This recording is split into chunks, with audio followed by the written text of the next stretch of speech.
Yo, yo, yo. What's going on, everybody? What's going on? 7 and 0. 7 and 0. 7 and 0. I feel good, baby. I feel good. How you guys feel to be 7 and 0? It ain't too many teams in the country that's still undefeated. You know, just go ask them Texas Longhorns, man.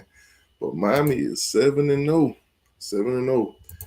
7 and 0. First time since 2010. Y'all remember that 2010 that 2010 cardiac canes.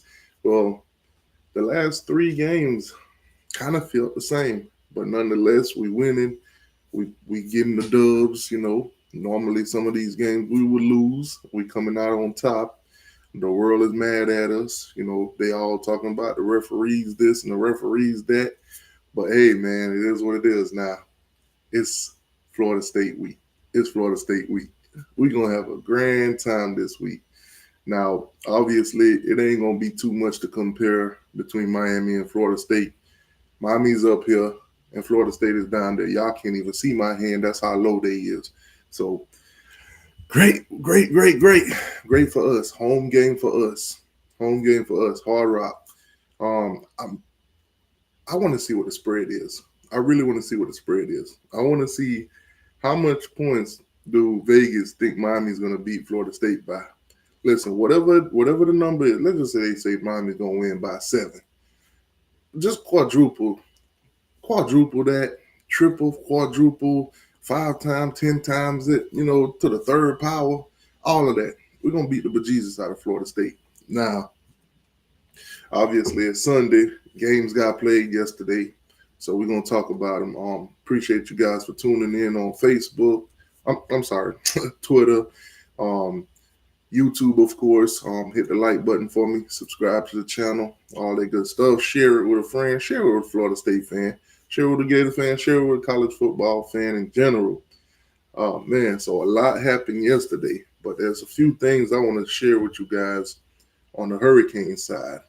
We got to talk about Hurricane that's doing pretty great right now. That's on pace to break some records. And with 5 games left, I think that these records can be broken. Now, let me go ahead and share the screen with you guys real quick so you guys can see exactly what it is that I'm talking about. A hurricane that we all grown to love. Big number 7, of course, Xavier Restrepo. Now, there's 3 categories right here that he could either break the record and be number 1, or he could move up the list. But we're gonna start this thing off like this. So Miami Hurricanes career yardage. Um, Xavier Restrepo can break this record. He can be number 1 on this list. I think it's very obtainable. I think he will do it, especially with 5 games left. So Miami Hurricanes career yards. Career yards. Number 1 on the list is Santana Moss, by the way. Shout out to Santana Moss. Great memories of that guy. Now, Xavier could move into number 1 simply in the next 2-3 games, but we got 5 games plus we got the postseason and everything like that. So he's gonna break this record. He's gonna be the number 1 on this list. So Xavier is sitting at 2,403 yards. That's number 4 on the list. He's right behind Michael Irvin, another great. He's also behind Reggie Wayne, and he's also behind none other than Santana Moss, like I said. So I'm pretty sure it's big on my screen, but I'm pretty sure you guys can't see the numbers. But I'll read it out to you. I'll post it in my community after this, so you guys could take a look and have this for yourself. But 2,403 yards is where Restrepo is at. If he were to get 100 yards in the next 2 games, he'll basically be in third. He'll basically be in third because Reggie Wayne is at 2,510, so he could definitely break that. But the record is 2,546. So at the end of this season, as long as Xavier Restrepo is healthy, and as long as he keep making just a few catches a game, just a few catches a game. 5 games left in the regular season. He'll be able to break this. At this moment, he only needs like 143 yards. So in the next 5 games, if Xavier Restrepo can get 143 yards, he will tie the record with Santana Moss. And of course, anything beyond that, the record will be solely his, which I do believe that will be the case. So, all right, Miami Hurricanes career reception. So, career receptions. You got on this list Xavier Restrepo sitting at number three. Number three. Now, in front of him, by three catches, guys, is Reggie Wayne. Also in front of him is Mike Harley. Recently, Mike Harley. Mike Harley has 182 catches in a season, in his career, I'm sorry, at Miami. In his career at Miami, Mike Harley has 182 catches, which is number one in this category of receptions in the career at Miami. So if Xavier Restrepo could get 12 catches in the next 5 games, which I think he will, 12 catches in the next 5 games. If he gets 12 catches in the next 5 games, he will tie Mike Harley for number one in career receptions at Miami. Anything beyond that, he's number one, which I think he will get that. I think he will get in 5 games. I think Restrepo can get 13 catches. 13 catches in the next 5 games. I think he could get that. Not to mention the postseason. So I think this is another record that he will be number one on. And here we go now. Touchdowns. This one might be a little bit more harder to attain. But as of right now, he's sitting at 16 touchdowns. 16 touchdowns. Now, number one on that list is Michael Irvin at 26 touchdowns. 26 touchdowns. So by the end of the year, if he wants to tie with Michael Irvin for number one, he would have to get 10 touchdowns. 10 touchdowns. This is a lot more harder to obtain. 10 touchdowns by the end of the season, and he would be a number one on that list. Now, let's just say he don't get there. Here's some more obtainable, guys that he could pass on the list. Right now, he's at number 8 on that list. So if he gets one touchdown, just one more touchdown for the rest of the year, then he'll tie with Philip Dorsett at 17. If he gets 3 touchdowns, he will tie with Santana Moss. 4 touchdowns, he'll tie with Stacey Coley. Not only Stacey Coley, but Andrew. He'll also tie with Reggie. And if he gets, 6 touchdowns, then he'll tie with Leonard Hankerson. 7 touchdowns, he'll tie with Lamar Thomas. And of course, 10 touchdowns would tie with Michael Irvin. So, good luck to Restrepo, man. Hopefully, everything falls into place, and wherever he's supposed to be on the list with the Miami greats and all that, hopefully wherever he's supposed to be, he ends up there. Phenomenal to watch, coming clutch, making catches, saving us every now and then. And, you got to love Restrepo if you're a Miami Hurricane fan. Good morning, everybody. How y'all doing? Good morning, Miss Ellen. How you doing? Studio One in the building. Jamal, how you doing? Chris, how you doing? Steve, how you doing? Let me run through this. Jacoby, how you doing, my guy? Noble, how you doing? Matthew Walker in the building. The Gator, how you doing, my guy? Gators got a win last night. That's what's up. Bobby Miller in the building. That's what's Jeffrey in the building. What's good, Jeffrey? Gator Strong in the building. What's good? He said 7-0 because of a week struggling to beat schedule.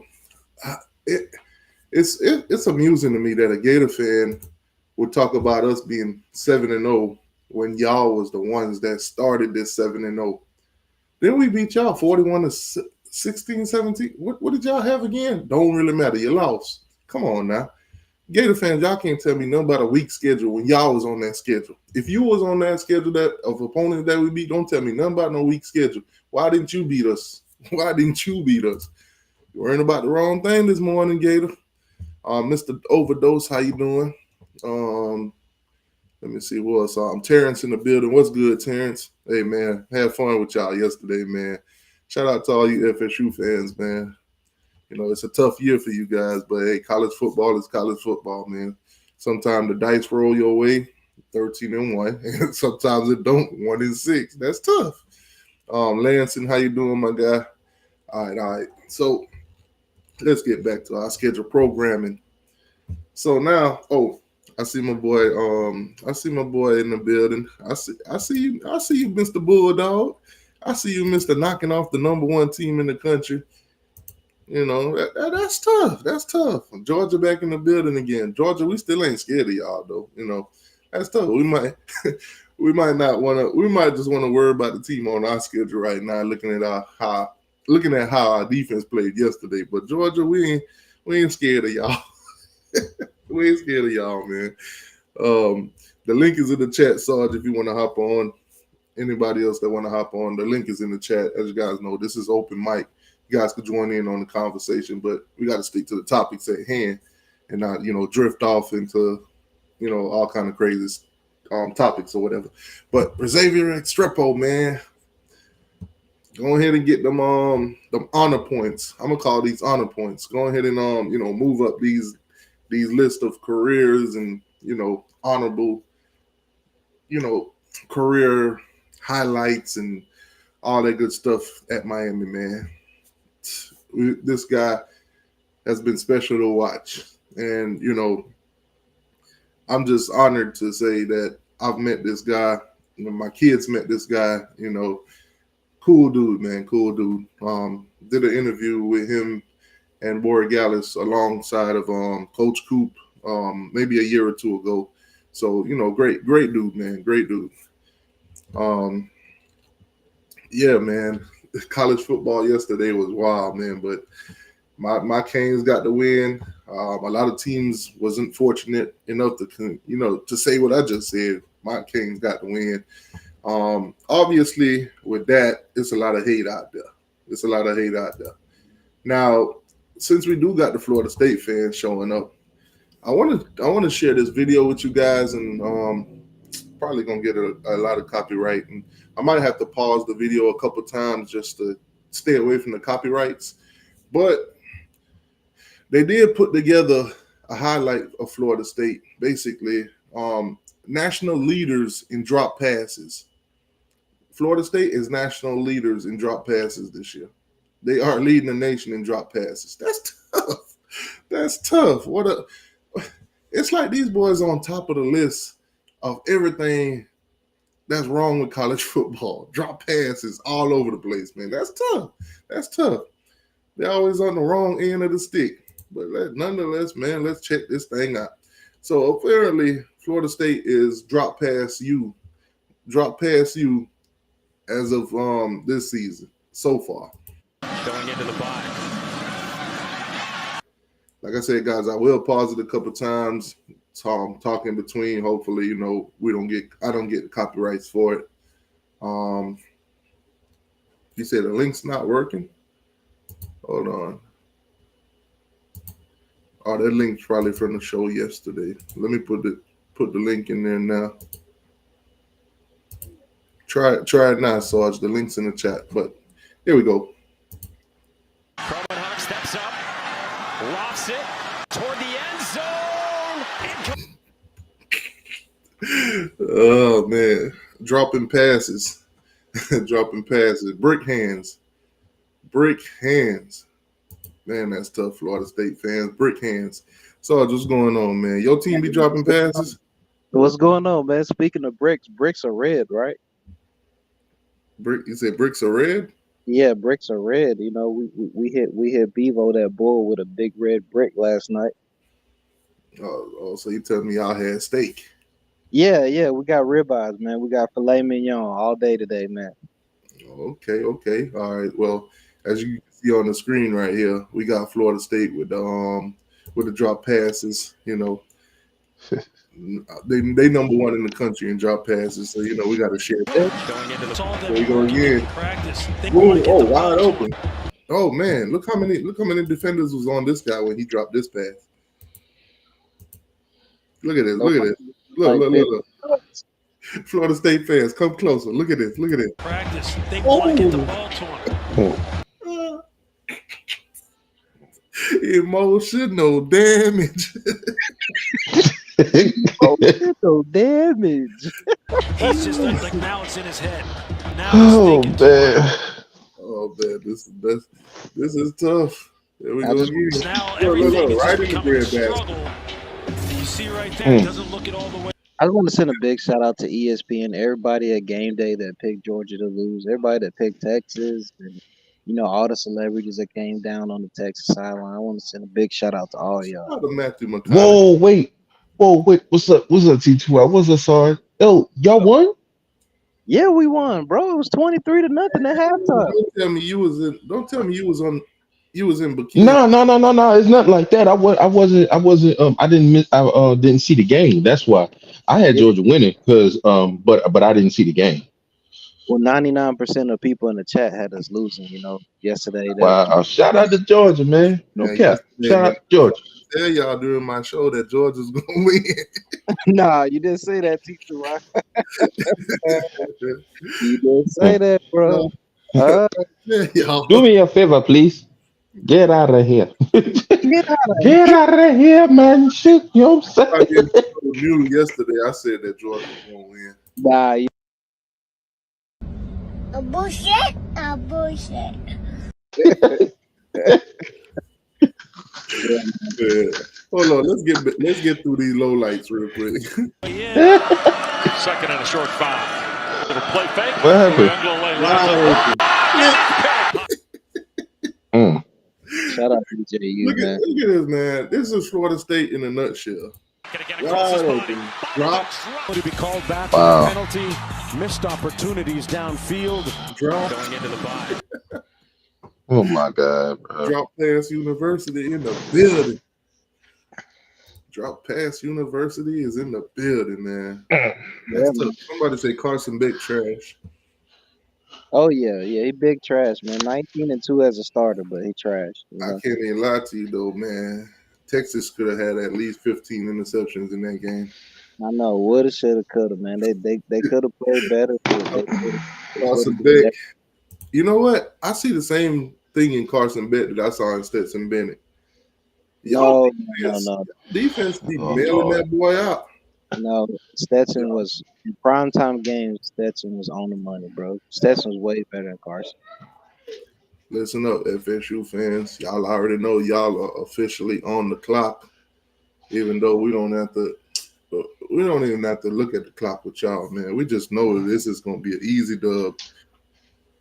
Listen, man. They My, record 1-6. my recruit, my staff, they already Yeah, man. got the message, so y'all already know. Golden They State, already told y'all FSU on the clock.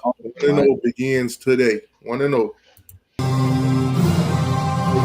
It is Norville. FSU, y'all are on the clock, baby. Y'all are on the clock.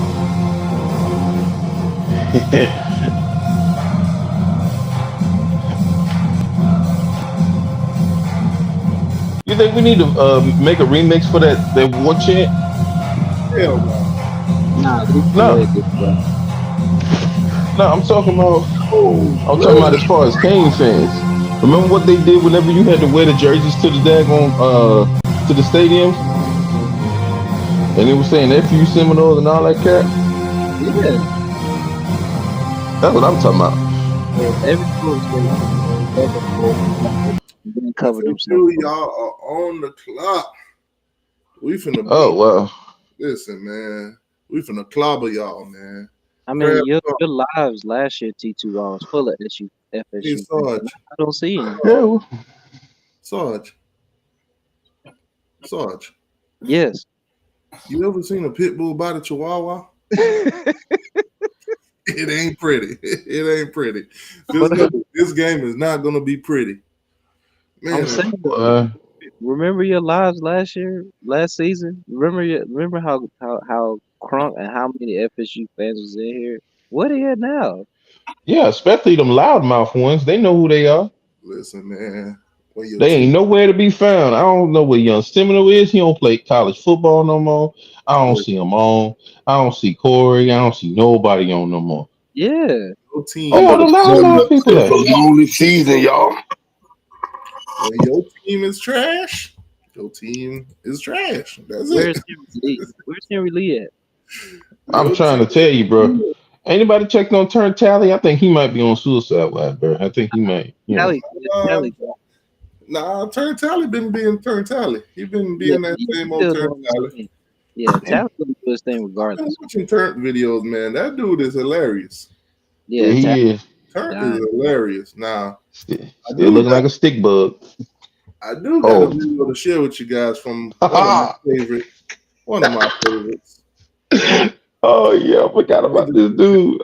let me go ahead and give Josh the front center so he can tell you how most of these Florida State fans and these Gator fans really feel. This is a perfect presentation of how Florida State and Florida Gator fans really Shout out feel to about Tally, Miami. right? As a person, that team isn't doing that well this year. I'm a Gator fan. Go Gators. I just wanted Miami to lose. I just wanted them to lose to everybody, and then they just kept winning and they keep winning. And I watched. I just feel like I feel like I gotta throw up. I watched them play Louisville, and I thought Louisville was weirdly gonna do it. So I had all my faith in Louisville, and Louisville couldn't beat them. Then I looked into the stands on the TV, and they're in Louisville, Kentucky, and there's just so many Miami fans. Like, these people don't have nothing to do. They don't have nowhere to go. They just show up every single place. Everywhere you breathe, everywhere you look, it's a damn person throwing up the U. Hold on, I thought we had a problem with I just need fans. them to lose. I need them to lose now. I need them to lose ventriciously. Too I don't think bad. that's a word. I just need them to damn lose. Too bad. I'm not saying I'm a negative person. I'm hating a little. I'm hating. I need the University of Miami football team to lose so bad. I would give anything. If somebody can contact Rumpelstiltskin right now, he can have my next born, because I shouldn't have no business having no damn children anyways at this age. But he can have my next born if you can get the University of Miami to lose. It won't stop. It won't stop. Pitbull gonna put on the tightest white clothes he can, and he gonna suave mente all through the 305. Trick Daddy is gonna say a bunch of curse words at the camera. Spit gonna fly everywhere. Rick Ross gonna smoke the biggest cigar. Uncle Luke gonna be. He gonna have my mama on a boat if Miami keep winning. All the former players are coming out of retirement. All these fans. And you know all they fans are super old because they haven't won since SpongeBob first episode, so they gonna come out of the woodwork. They fans got gray beards and faded tattoos on their faces and stuff like that. Like, we don't need this. The world don't need it. The Miami Hurricane fans winning is like the Dallas Cowboys fans winning. It's like the New York Yankees fans winning. We don't need a Miami National Championship or Heisman Trophy contender. This is bad for college football. Please, Florida State. I can't. Please, somebody. The pressure went up. Somebody just do it. Please beat them. I'm begging y'all. Just beat Miami. Because if y'all don't, get what I said it to Great for everybody. college football. Oh, Uh, shout out to the Yankees, baby. We going to the World Series. Yes, sir. listen, man. Josh a Gator fan, but this is one of my favorite college football fans, man. This dude keep me laughing every week. I'm trying to get Josh to come on the show too. I'm gonna reach out to his team. I gotta find, because I can't reach out to him on Twitter. He ain't got no message box. So I Oh, gotta find a way to reach out to him, AT, get him on the show. AT2Y, quick question. Remember the dude that you had put or had the videos for last time? The dude from Florida State, the one that he was a Florida State fan. Have you heard anything from him? I know exactly what you're talking about. You're talking about Shane, but I can't find Shane. Yeah, the older dude. Yeah, that dude was hilarious. Him and Josh on the show, that would be hilarious. I know who you're talking about, but I can't find. Yeah. It's his name is Shane, but I can't find him on Facebook. I don't know what happened, but I I can't don't find him. know. I've been searching for him because I know with all this going on, I know Woo. he's videos. And Yeah, boy. I really want to see him myself, and I really want to share him, but I can't find Shane because I Dang, man. Florida State lose today. I know he's gonna go crazy. Mm. I know he's I gonna. slide down a razor blade in a pool of alcohol. That's just how I'm feeling. That's exactly what I'm looking for on Facebook. I can't find him though. I can't find. Hey, I know he's got like at least 10 videos backed up that I need to see. I just need yeah. Hope everything good with bro though. Shout out to bro, man. He hilarious though. Florida State fans. If any of y'all know Shane, as a matter of fact, I'm gonna go to the channel and I'm gonna find a video that I posted in the past. So if any of you guys know this guy or see this guy or knows his any links to him or whatever, I need that. I need that. That's what's up. That's what's up, though, man. Man, Shane is hilarious. It's Yeah. listen, it's certain fans. It's certain fans that do content that talk about their team and stuff, and they just funny. Whether you're a Canes fan or not, it's good to watch them. Plain and simple. Yeah. Good to watch them. You'll get a good laugh. So let me see if I can find a video on the channel. I could, post a photo of him or something on here so you guys could see if anybody, especially Florida State fans, if you guys know Shane, Antoine Stone, maybe you know Shane. But Shane, man, I need to find his account. I need to find that dude. His videos always had me dying laughing. Whether he talking shit or he just mad at the team. It's gonna be hilarious, boy. I was dying, dog. But I don't hear nothing from nobody though, man. What happened to Marcus? You know what I'm saying? Whatever Man, happened to him? Where they at? you know how it goes, man. Because they sure was on here last year, boy. But I mean, even when but see, here's the thing though. When we was 5 and 7, and all that other kind of stuff, we was still on here though, bro. We was all still on here. We took that on the chin. We took it. You know what I'm saying? We had to face that. Listen, when they went 10 and 3, then they went 13 and 0, and we was 7 and 5. We had to face that. Hurricanes, we stand through it all. They run the moment they lose. Yeah. Then they went 13 and 1. Look at Pat. Look at Pat. Talk about give me 30 points. I give you no points. It'd be crazy. We beat y'all like 63-3. Oh, funny. I wasn't gonna say nothing about that, but since you brought that up, though, yeah, Sarge, I was just about to click you on when you dropped off. Man. Hit it again. Wow, that's what's up. So I wonder what the rankings is gonna be now, since Texas lost. Miami probably gonna stay where they at. Texas didn't look bad to. We're not gonna jump Texas. No, I know that. I'm just wondering what it's going to be like. Because remember, what's the name had a bye too? Penn State and Ohio State. They both had byes. They probably going to move Oregon to number 1. They probably going to move Georgia to number 2. Probably. Penn State. And then Penn State at number 3. And Ohio State number 4. Ohio State number 4. Miami will stay at 5. Not 5. I'm sorry. We number 6. We might go to 5. Texas might be at 5. No, Texas maybe. 5 and Miami will be at 6. We'll stay where we're at. Oh, okay. That'd be crazy if we. Yeah, I could see that. Yeah. 7 Alabama. They lost. Number 8. Who's number 8? Yo, where Peanut and Brock, man? Where y'all at, man? God, dog. Well, 6 bet them that UF gonna win 7 games, man. They at 4 right now. Now, Florida State win for them easily. So he might get 5. He might got 5 already. We'll see. My boy Shane. Got to look for my boy Shane. Got to find my boy Shane, man. Florida State fans, y'all gotta get me on Shane, man. I need my dog Shane. I need to see his videos. Yeah. Be good to see, bro. Oh, here though, that joint was funny when he put that bag over his head. I was sitting here having a good day, and somebody gonna ruin my day and let me know that we was playing the daggone game. Well, I'll be damned if we on there and we'll sit there looking at we losing 24-10. That's That's why I love YouTube. I find the video. I just don't know. I just need to find his profile. Yeah.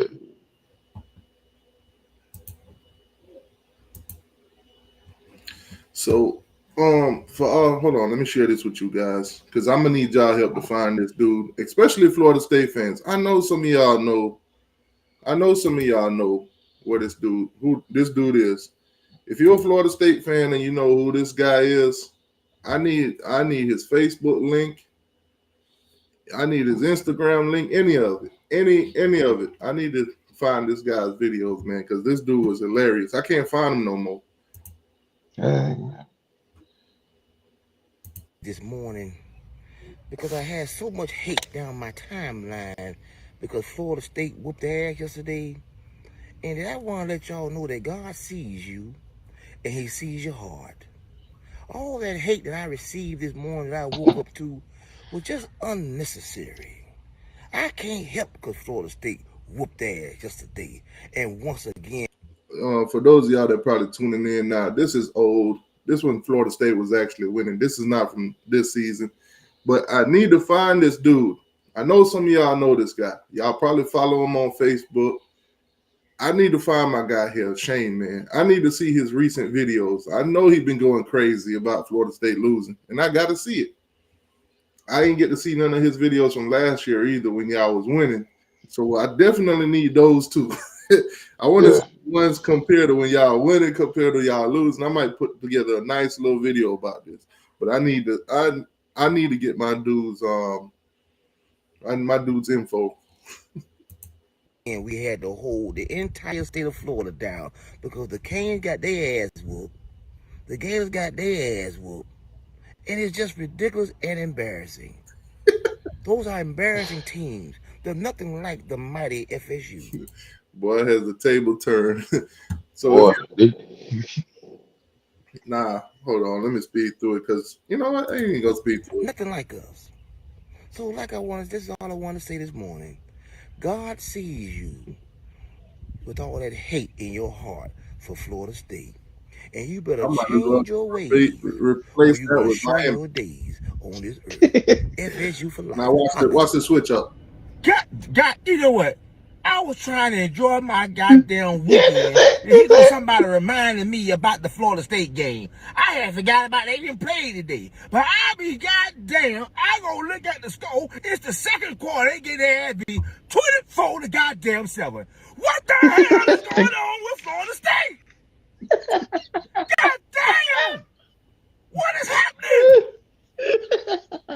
Shit! I'm tired of shit. I'm sick of it. God damn, what's wrong with Florida State? Getting their ass whooped every goddamn week. Yeah, but they just won last week. Oh my God. Oh my God. I feel like calling 911 on my damn self. What is happening? Man, what are they eating? What are they drinking? What's going on with the goddamn team? Oh God. Oh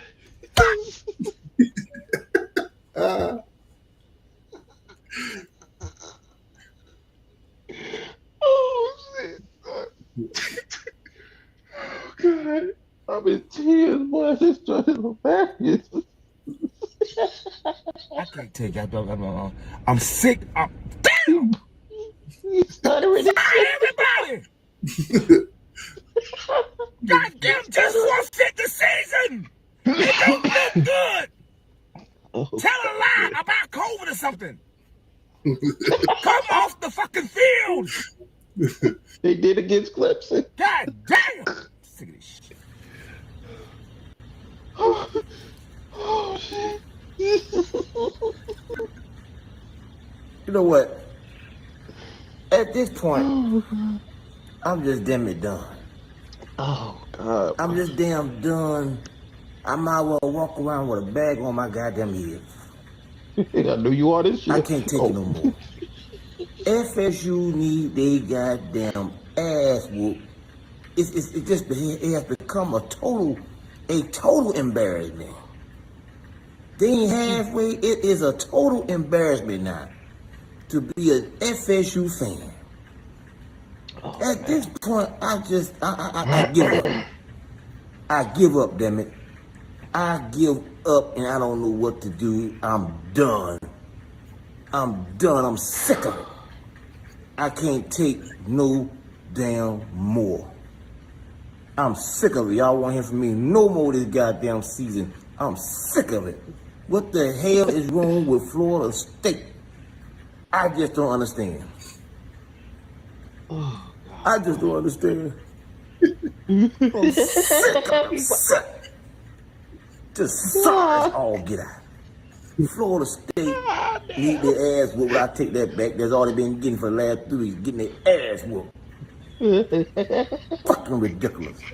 I'm Tell y'all done. something right now. If Florida State lose today, damn it, I'll slide down a razor blade and land in a pool of alcohol. That's just what I feel like doing. If Florida State lose today, I'll slide down a razor blade and land in a pool of alcohol. I'm sick of it and I won't tolerate it. You know what? I woke up 3 o'clock in the morning to find out that Florida State had lost yet again. Listen, man. If anybody knows where I can find this guy, please let me know. I've been looking for him. Oh God. I've been looking for this dude, man. I'm trying to find him. FSU fans, if y'all know this guy, I'm pretty sure y'all do. He's an FSU fan. Oh God. Please find this dude for me. Send me the link. Send it to me on Twitter. Send it to me on Instagram, Facebook, whatever. But if y'all can find this dude, I think he's on Facebook. His name is Shane. That's all I know. His name is Shane. I don't remember his last name. But if y'all can find Shane, please send it to me. Send his links to me. And I promise you guys, I will never lose this guy again. I'll make sure he's benchmarked everywhere. Oh God, bro! I wonder if he really did slide down to put a razor blade in the pool of alcohol. My dude, man, dude is hilarious. Now let's get back to our schedule programming. Oh God! Obviously, yesterday Miami handled business. You know, not how we probably would like, but nonetheless, we handled business. You know, we're not out here just laying down. You know, just quitting, just losing games like we did in the past. You know, I think some other team done took that up into their own hands right now. They all laying down. You know, that's the FSU way this year, to lay down, but not Miami. We out here. We out here. We doing things. We doing big things this year. 7-0, baby. 7-0. Post the vid on Facebook in the Miami group to see if they know. I got you, Ellen. That's a good idea. I'm when I get done, I'm gonna take a snip of this and I'm gonna put it in the Facebook groups, all of them, and see if anybody can find them. But man, we're not there yesterday, and we did a thing or two. Now, defensive wise, we all know that was terrible. That was a terrible game by Miami's defense. We did get the turnover that we needed. You know, boom, 3-yard line, boom, fumble, boom, touchdown, Popo. We did turn the ball over one time with, you know, Mark Fletcher with the fumble. And then, you know, all the world and they mama that be hating on us.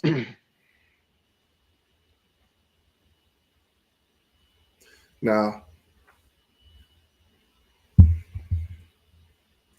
controversial, very controversial. For the past, 3 games now, we've been having issues with other fan base watching and hating on us, talking about the referees are on our side because calls are being made in our favor. Cam Ward said, look, throw fumble or interception. Fumble or forward pass. Now the result on the field was a fumble. Louisville ran it back. It's 45-45 after they kicked the field goal, if that was the case. Now, obviously, it knows every fumble and all that, every controversial play, everything they take a look at to see, and it was ruled that his arm was moving forward, so it was a forward pass, not a fumble. Miami ball. Miami goes down the field, scores. Damian Martinez with let me just carry the whole team into the end zone with me kind of touchdown. Mm-hmm. After that, pretty much that was the ball game. Louisville got their opportunities. Miami actually bailed them out on a couple fourth downs with some, passing the kept them alive. They scored a touchdown. They kicked the onside kick. Xavier Restrepo, old reliable. That's what I call him. Gets it. Miami runs the clock out, taking a knee. All the take a knee jokes are gone now. All of them gone now. But Miami takes a knee. Boom, we win the game. 52-45. Drop a 50 burger up there. Boom. Here we are. 7-0.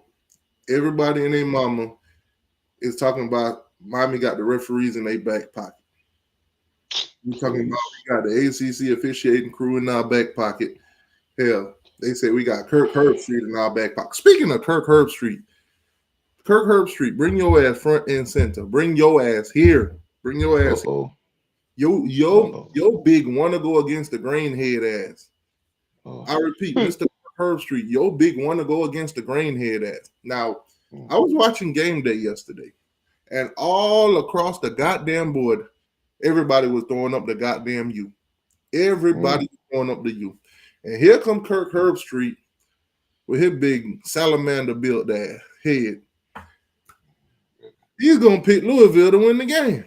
He's going to be the only one to go against the grain. It could have been used everywhere. It could have been the whole TV could have been fully used, and I could have had a nice little screenshot photo of everybody picking Miami. But here he go, want to put them goddamn red birds on there. All right, cool. That's what you get. Everybody got it right except for you. You that one kid in the class that raised your hand and got it wrong. Everybody else got their question right. Ha ha. But nonetheless, man. Anyway, shout out to Kirk Herbstreit. I still like you because Florida State hates you. So if they hate you, I like you. That's tough. So Miami wins the game, man. Miami wins the game. Obviously, stats looking kind of terrible on the defensive side. Obviously, they don't tell you how many missed tackles and everything like that happened. But if you're one of those guys that study film, you can go back and you can check that out for yourself, or you could just wait till they drop the numbers. We'll find out pretty soon, how many missed tackles was actually made in that game. Because Miami missed a lot of goddamn tackles. We missed a lot of goddamn tackles. That was a sloppy defensive game for Miami. Granted, that defense held a couple times. I give them a little bit of credit. But whether it was running or whether it was passing, we was getting diced, especially in them secondaries. We was getting diced. It is what it is. We all saw it. We all watched it together. It is what it is. But comparisons. So you got Miami now. Miami yesterday, of course, 52-45. Total yards, we had 538, 470 for Louisville. Gave up almost 500 yards to them. Back and forth, high-scoring game. Basically, defense was non-existent for both teams. Now, Miami threw for 319. That's Cam Ward's number, 319 and 4 touchdowns, by the way. Cam was accountable for 4 touchdowns. Louisville actually threw for more passing yards on us yesterday. They threw for 342 yards. Their Brooke, what's the guy name? The receiver for Louisville, Brooke. I think his name is Brooke. Ja'Cory Brooks. Yep, that dude was killing. That transfer from Alabama.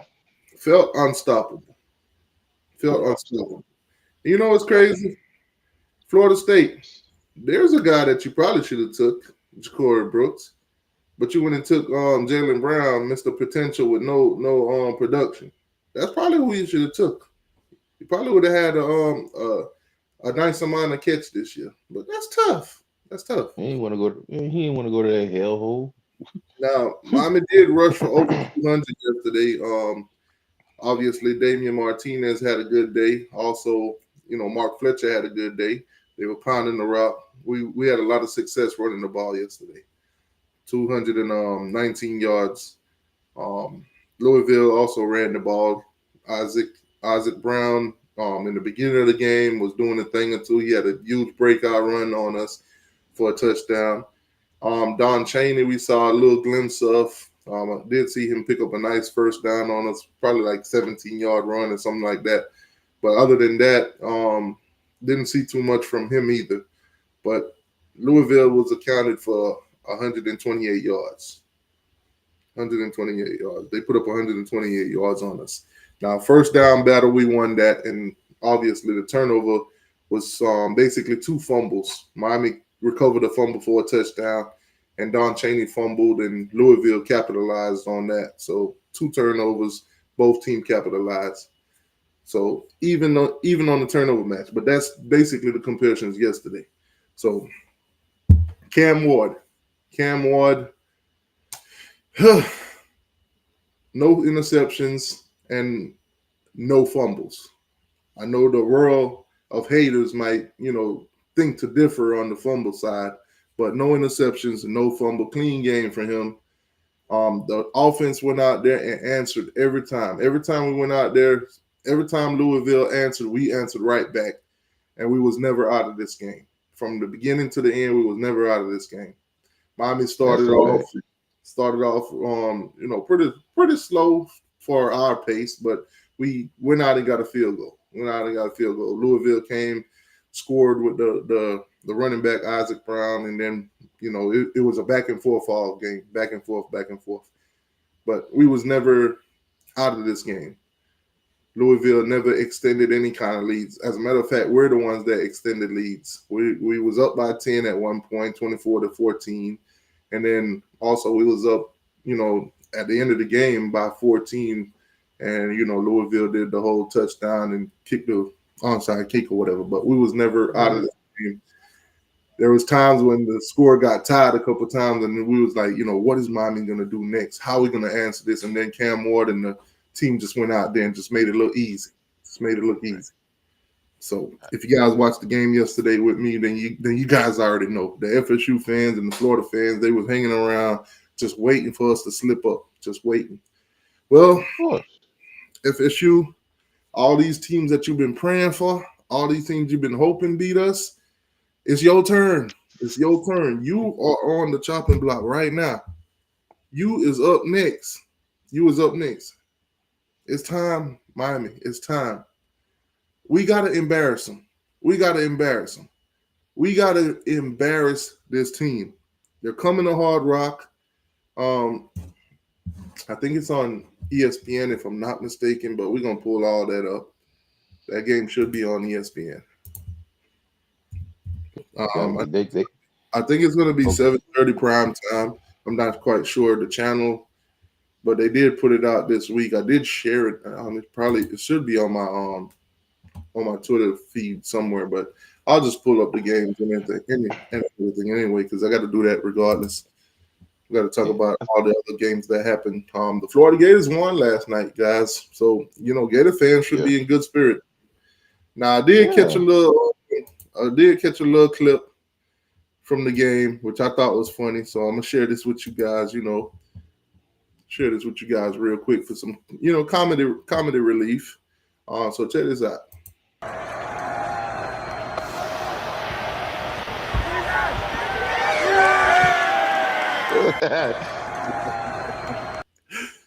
Sometimes you gotta pop out his shoulders.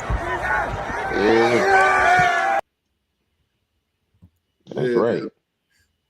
So, just having a little fun. Sebastian out there having a little fun. Attack the Louisville bird. Pretty sure Louisville fans right there in the stands, they probably weren't too happy about it.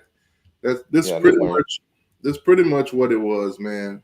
Miami goes in there and beat Louisville like our bird beat their bird. That's tough. Right.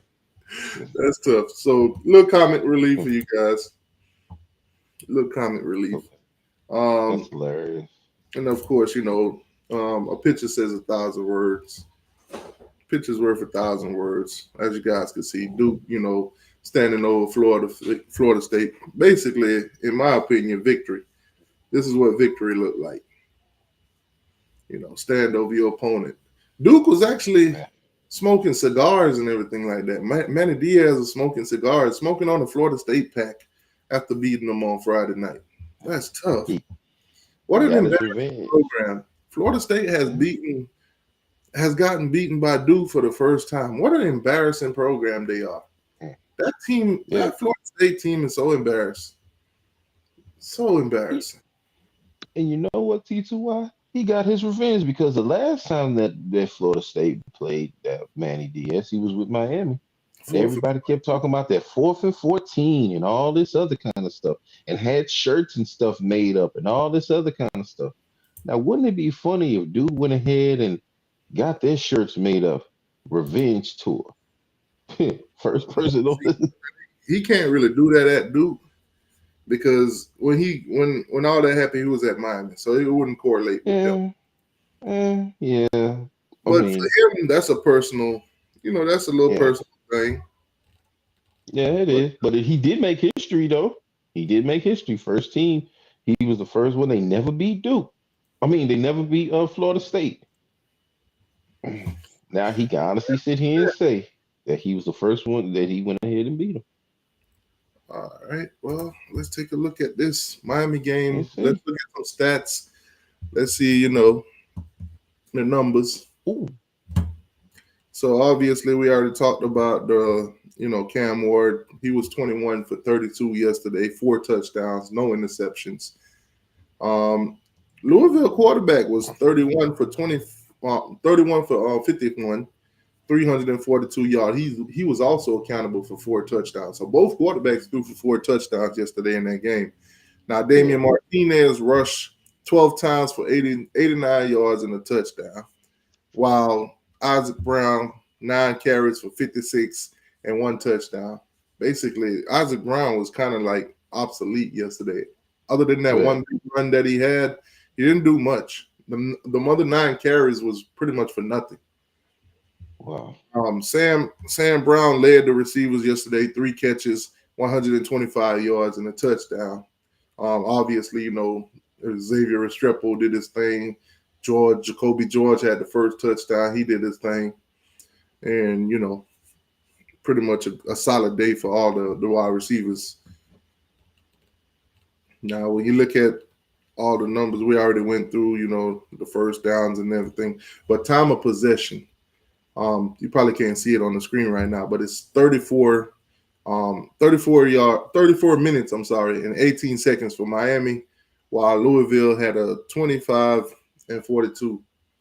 So Jesus. we dominated the time of possession by about almost 10 minutes. Yeah, we So, did. obviously yesterday the over and under for that game was 60. If you bet it over, obviously you won.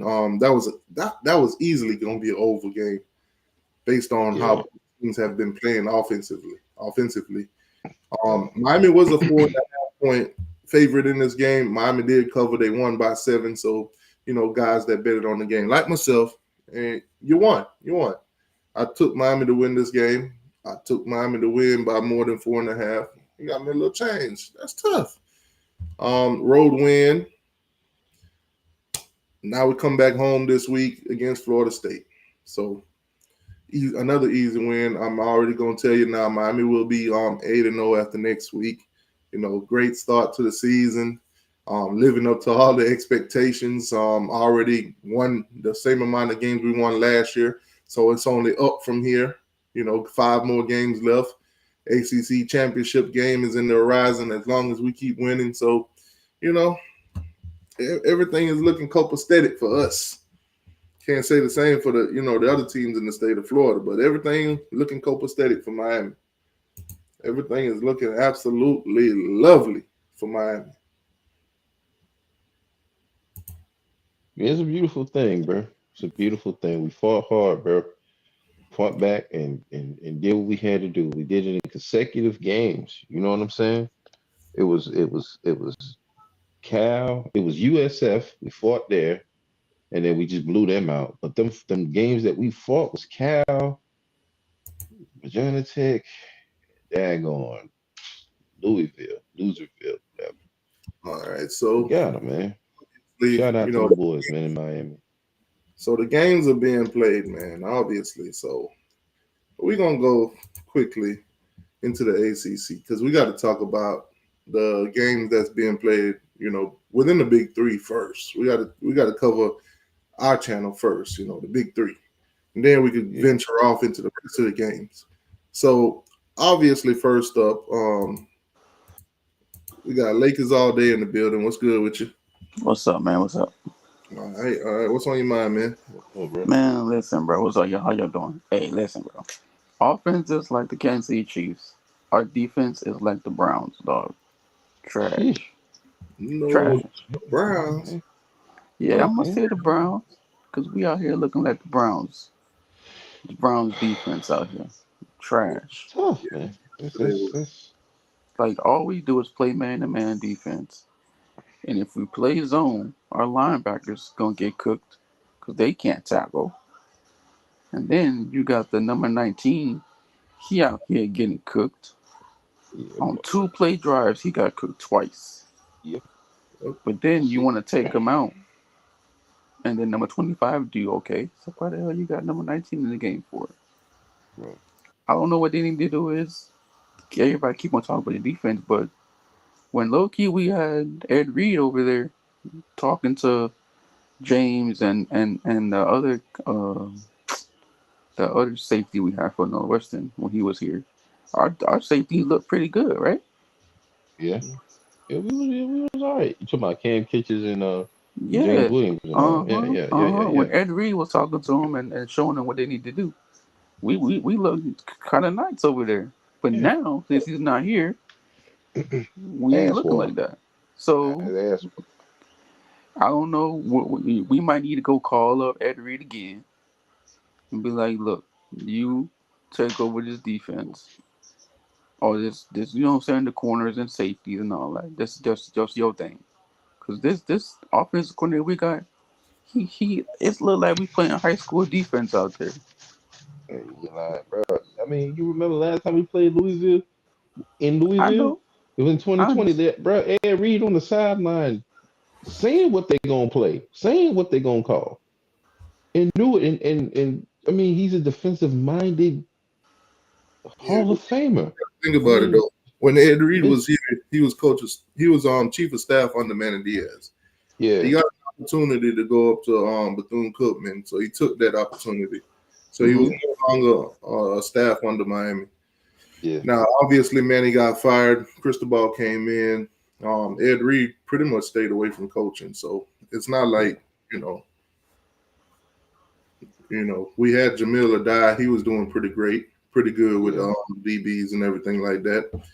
He was getting the best out of guys like DJ Ivy and those guys, Takari Couch, all those guys. So now we got a new guy in Chavez, and obviously we lost Cam Kitchen, James Williams, and it's like we're starting over. This guy's coming in from scratch. We do got some great DBs coming into this class, so a lot gonna change. Obviously, the speed. We need speed. We need DBs with some speed. We can't hawk down tight ends. That's what we have. Right. We Right about that, T. Now, I must say, right about that, T. Right about that, bro. These slow DBs being in man so much, it hurts. Yeah, because look, if we're in man so much, right? That's why we need cornerbacks that can run, because you a man-to-man defense, so you playing one-on-one with the wide receiver, you need speed to stay with them. 0 cover 1, it's kind of tough. But even though if we run zones, I do think some of those guys still gonna get cooked because they slow. But I think it probably would be better, and if the defense get home, the front 4, front 7, if they get home, then obviously the safeties won't look that bad. The DBs won't look that bad, but we're not going to get home every play. We're not going to get pressure. We're not going to get sacks all the time. I think yesterday we only accountable for like 2 sacks, if I could remember. I know Barrow got one, and I know Bain got one. I can't Yeah, it remember was any other ones yesterday. So yeah, something like that. yeah, Yeah, but I mean, our thing is that, you know what I'm saying, even with our linebackers, right? When, you know what I'm saying, you put them in pass coverage and the running back coming down to them, or, you know what I'm saying, the quarterback is trying to pass the ball to the right running back when they right there. They you know what I'm saying, they gonna get juked out. Just like last night. Number one got juked out. He turned all the way around to make the play. and see a lot of Yeah, things. bro. A lot of times You're too, right. our linebackers are getting picked apart because they're in open field trying to make tackles, and they be having Yeah. bad angles. Yeah, and that's on the defensive coordinator that you have in that our line number one was in pass coverage like 4 times last yesterday. Yeah, he need to be more And more that's of a that blitz, more of a blitz and yeah, and that's not good. You can't have a rush. linebacker in the pass because if one of these good teams, they gonna put their running back right on the linebacker, touchdown. You know what I'm saying? Or look, that's gonna win us the game. That's gonna win them the game because you got our linebacker in pass coverage, knowing that that's not his strength. You know what I'm saying? That's So true. You're right. that's where the defensive coordinator got to change it up a little bit. Or if you can't get this defense to where we want it to be, you might need to go, and we need to go get a whole new defensive coordinator. Like Nah, there's I think bro. I think that's premature right now. No, it ain't because guess what? If we want to be great, like everybody say we back, we But not back. what I'm saying is that's premature because we're sitting at 7-0 right now. Even though we know the faults of the safeties, we know that they ain't fast. We know they're inexperienced. Let me tell you why we We seven took and zero. we took what we could get We to the best seven. of our abilities in the pool of what was available. So I I understand that. say it's premature. I think Lance Guidry, if you look at what he had last year, he made what he Hmm. could out of that defense. Obviously, this year, like I said, safeties are kind of slow, but we're recruiting that. This class is full of safeties, full of top notch guys. You got Hilton Stubbs coming in. You got a Jabari coming in. You got those guys, and obviously, we're trying to flip Pickett from LSU, but nonetheless, it's still a lot of guys coming into this class. We gonna be Hmm. fine. We gonna be fine. This And year, right hmm now, we're at 7 games already. We was at 7 last year. We're 7-0 right now with this terrible safeties, with this defense playing the way it is. This But defense hasn't gotten sliced this bad like it did yesterday. But we've seen some times in the other games that they did.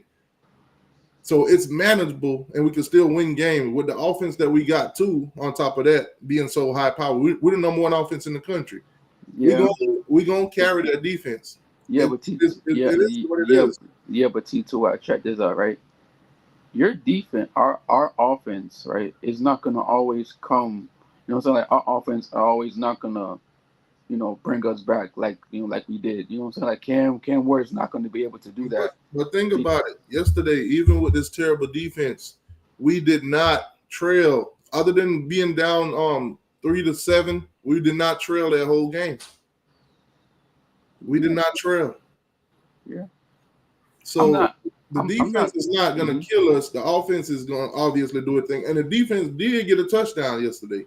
As terrible as they were, they still got a No, no, touchdown. no, no, no. I'm not saying our defense is. I'm just saying the D line. The D line is straight. I'm fine with the D line. It's just the corners and the safeties and the linebackers. That's where I'm at because I'm fine with the D nice. line. You know what I'm Yeah, saying?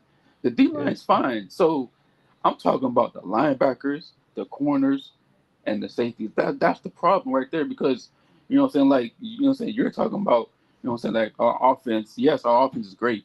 But guess what? Our offense is not going to be great all the time. It's not going to be great. I Maybe understand next this. week it's not going to be great. When you play Georgia, it's not going to be great. When you play I Duke, understand that. But when you know you're what I'm looking at saying? the teams that we do play, the teams that we're going to Yeah. crash into for the rest of the season, the next 5 games, we're not going up against anybody had a better offense than Louisville. Nobody on this. Nobody.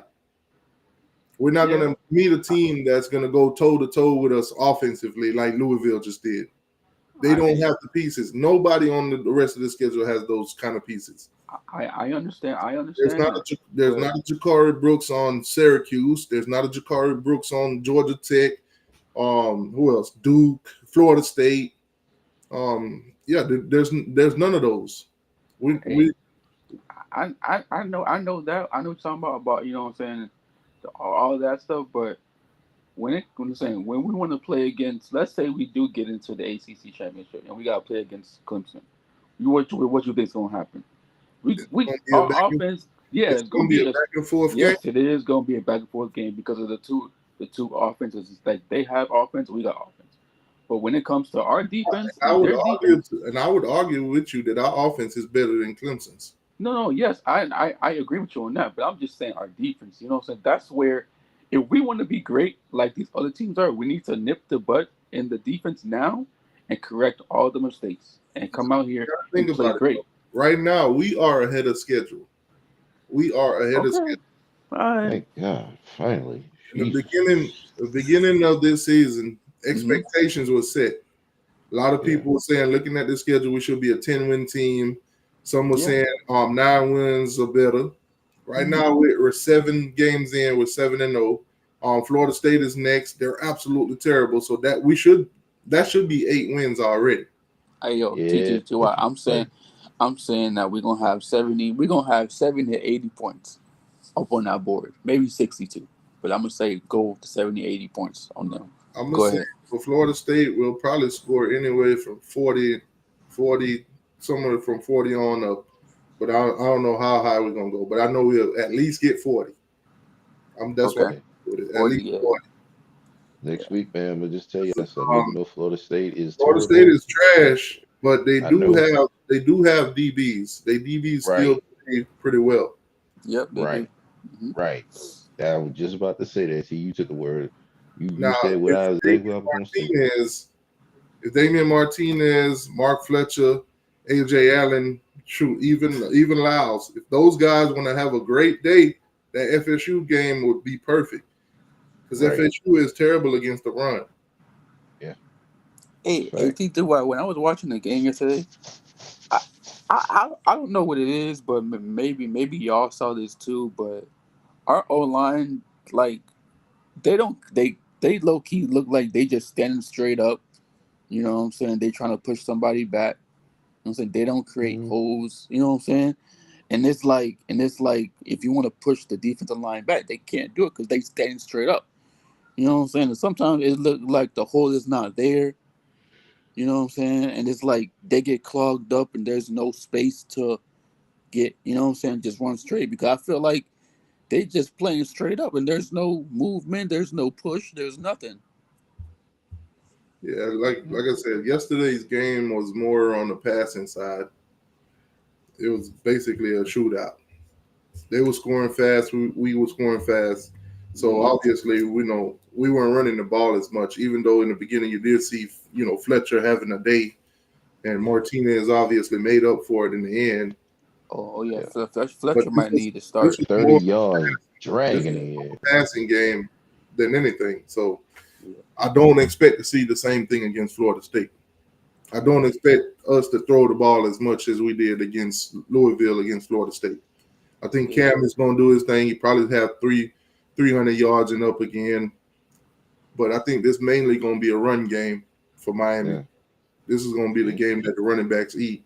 I know all of us want us to go out there and throw 800 points on them, but I think Mario's probably just going to run the ball most of the game because that's what works against Florida State the best so far. Yeah. Well then, if we want to run the ball, then our O line run game gotta be better because you Facts. gotta create more holes because you can't.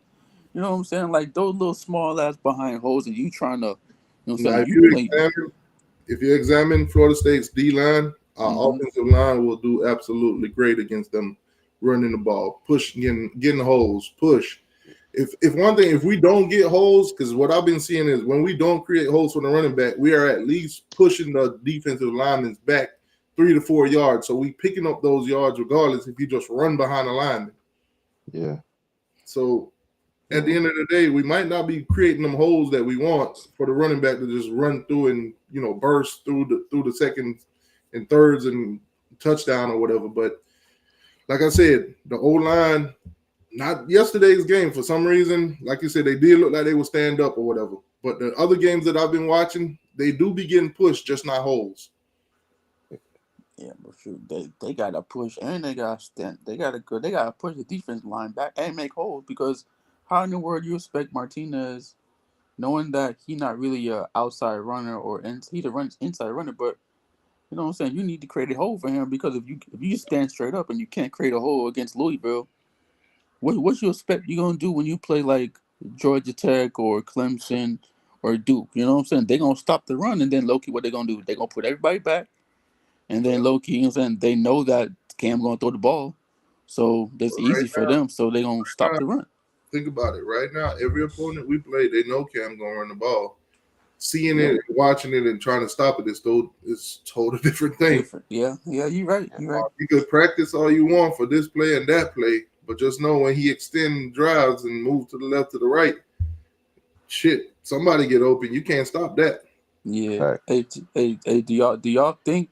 I mean, I know Tito Rock said that we need more fast corners and fast safeties. Yeah. I think we need we need fast running backs and we need fast wide receivers. I think running back, when you look at Mark Fletcher, how he runs hard. Yeah. And he gets the necessary yards. So you need a running back like that. Obviously, we thought Damian Martinez was going to, do a little bit more than he is, but nonetheless, he's still doing good. Our running backs are getting the job done. We're just not getting those big old explosive runs that we craving for it. Right. But when you look at the running backs as a whole, we're getting the job done. Yeah. We just hungry. We just hungry for a Duke Johnson right now. We just hungry for explosive plays.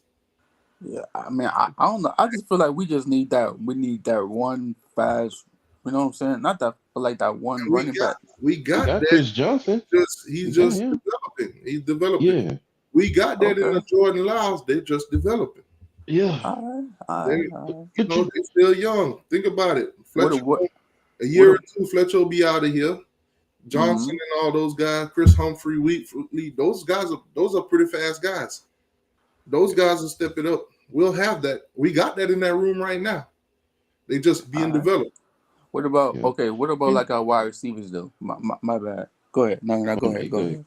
No, go ahead. No. I was just saying, like, what about like our wide receivers? Because our wide receivers, I feel like our wide receivers need to be a little bit like taller and quicker. You know what I'm saying? Like fast. Because we got that too. Explosive. We got that. We getting that. Okay. You got a guy we just flipped from Florida, Joshua Moore. That's a tall receiver. I think he's like 6'4". He's from West Broward. Yeah, he's gonna be coming in. We getting those. We got JoJo on there. We got Ray. Those guys are waiting in line, basically. They still getting snaps in here and there, but they're in waiting line mode.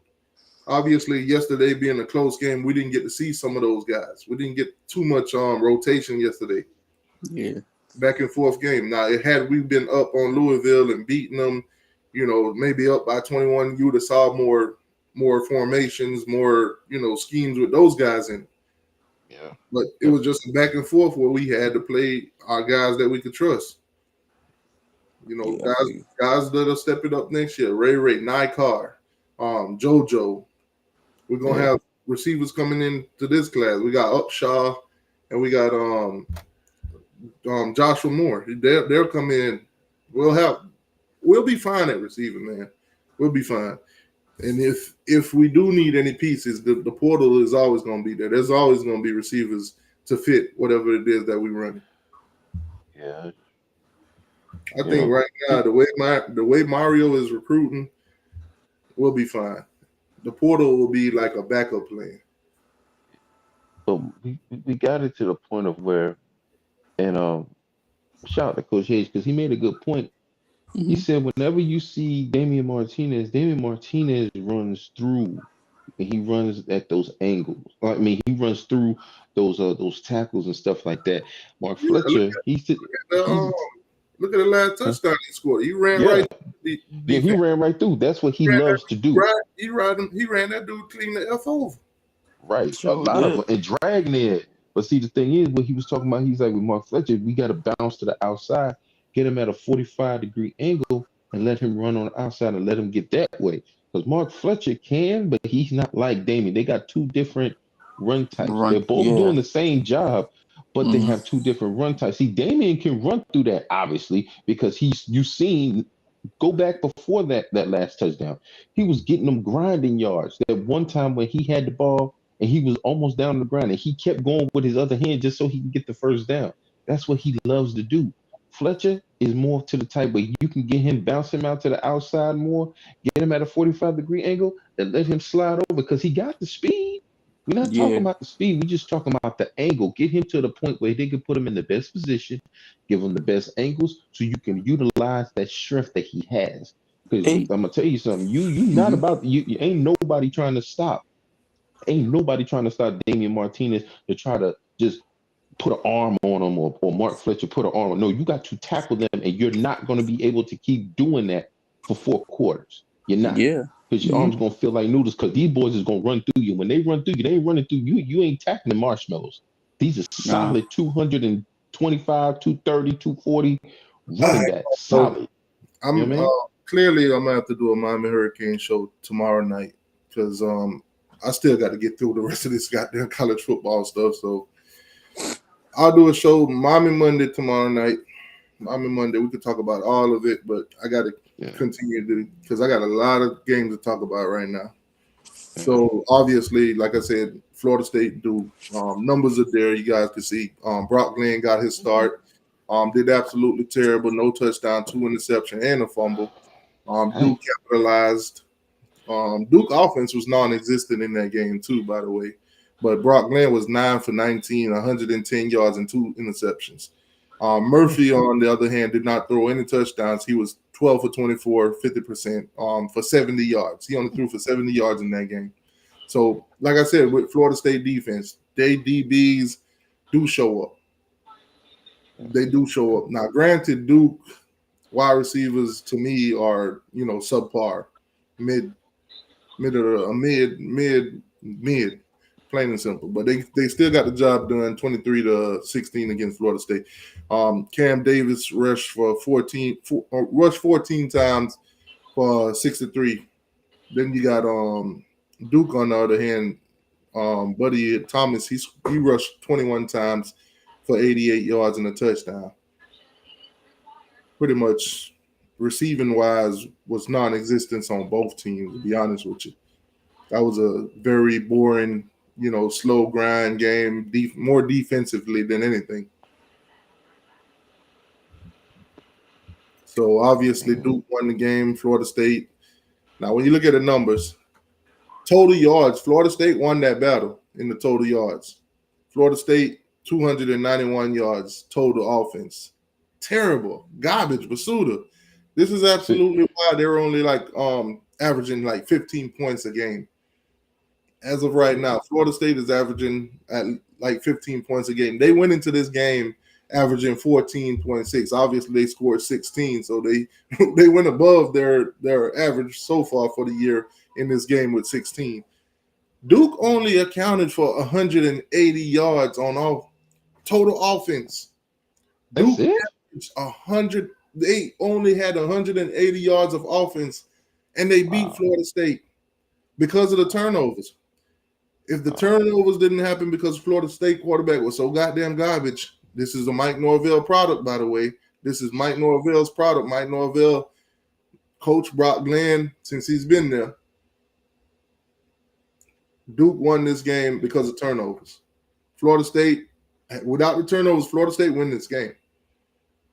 But, hey, that's what it is, man. It is what it is. Time of possession was pretty even. Florida State had the ball for 29 minutes and 26 seconds. Duke had it for 30 and 34 seconds. So pretty much time of possession was even. Florida State had more first downs than Duke, 16-10. But they also turned the ball over 4 times to Duke's 0. Duke didn't turn the ball over at all in that game. Florida State turned it over 4 times. So that's basically a game right there. The game was won by turnovers. The defense won that game for Duke. Wow. Man, that's tough, Florida State. Y'all are absolutely terrible, garbage. And then obviously after the game, Duke improved to 6-1. Florida State is 1-6. Y'all are the total opposite right now. That's tough. That's tough. Florida State. This is who we play next week. This is what we're playing against next week. Now look at. Let's go to Florida State and look at their team stats. Look at the team stats.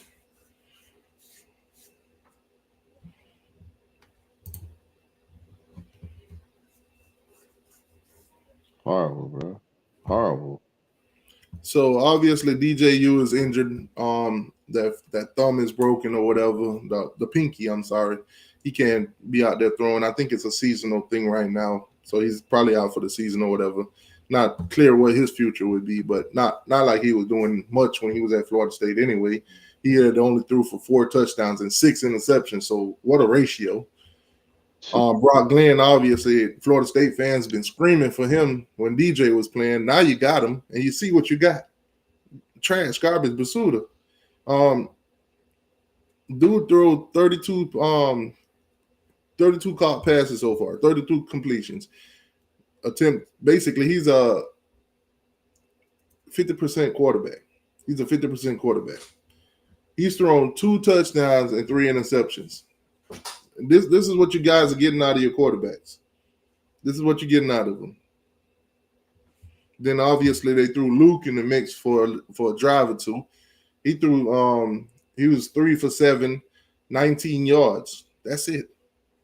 This is what y'all got in that quarterback room. Lance Torfeely, I'm not sure if he's injured, but I think he was. But y'all really don't have much going for y'allself. So for any Miami fan that's gonna tell me, I know this is a rivalry game, and they're gonna show up to play it. No, I don't want to hear none of that shit. I don't want to hear none of that from none of y'all. Oh, Florida State, we can't sleep on it. No, I don't want to hear that. I don't want to hear none of that. So don't come in here telling me, oh, they're gonna show up, they're gonna play us, they're gonna put their bets on the team. I don't want to hear none of that. We finna dog drag these boys. We finna beat the brakes off these boys. It's not even gonna be fair. It's not gonna be fair. Shit, we owe them. We owe them. If Miami lose to Florida State this season, I am not doing another live show for the rest of the year. I'm not doing another live show for the rest of the year. If Miami lose to Florida State, I will not do another live show for the rest of the year. Damn. I promise better that. Win, man. We better win, man, because one thing about T2Y, he keeps his word now. If he say he gonna do something, he gonna do it. If he say he ain't gonna do it, he ain't gonna do it. We better win that damn game. We better win that game. I'm telling you. Obviously, ain't much to talk about with Florida State now. On the other hand, a part of the Big Three, you got the Florida Gators. They played yesterday. They played at home against Kentucky. And now, originally, I was looking at that game, and I was like, Kentucky just lost to Vanderbilt. The Gators was an underdog in this one. They're at home and everything like that. I'm looking at the betting lines and everything. I'm like, nope. Guys, I'm about to admit something to y'all that I do not want to admit, but I'm glad that I did. I put money on Florida yesterday. What? Put money on Florida yesterday, and I won. Florida was the underdog at home. I got them for for plus 115, and I put money on them. I put 50 on them yesterday. This game was screaming Florida all game. I said, okay, we're not going to have the back and forth in this game with the DJ and the Graham Mertz. Graham Mertz is out for the season. The team was clicking with, from what I've been seeing, especially watching that Tennessee game. I'm like, Florida's going to win this game. They should have won the Tennessee game, as much as I hate to say that. So I'm like, you know what? I could bet with my heart and say, hey, let me bet on Kentucky. Or I could put logics and just bet on Florida. And that's what I did. I bet it on Florida. I won. But DJ Lagway, 7 for 14, 1 interceptions.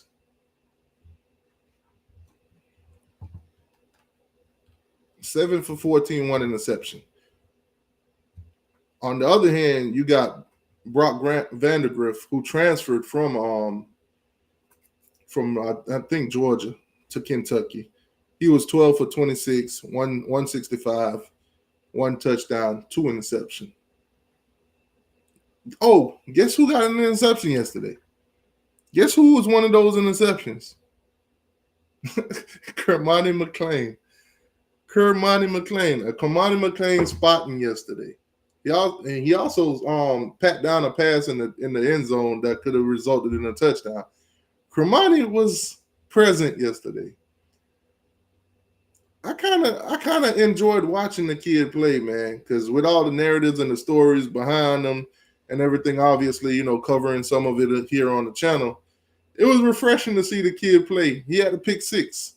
He got a pick six yesterday, and he prevented a touchdown yesterday. Performed very well.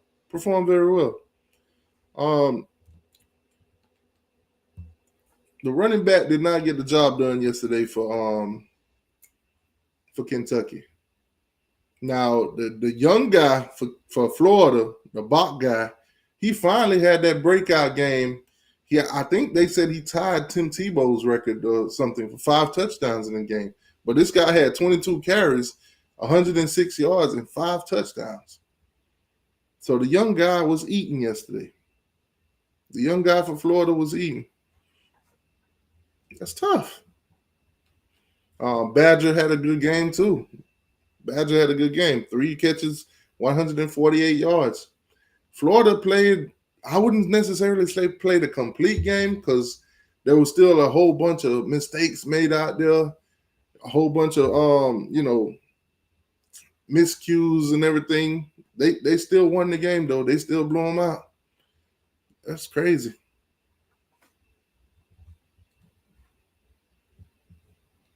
Man, that's tough.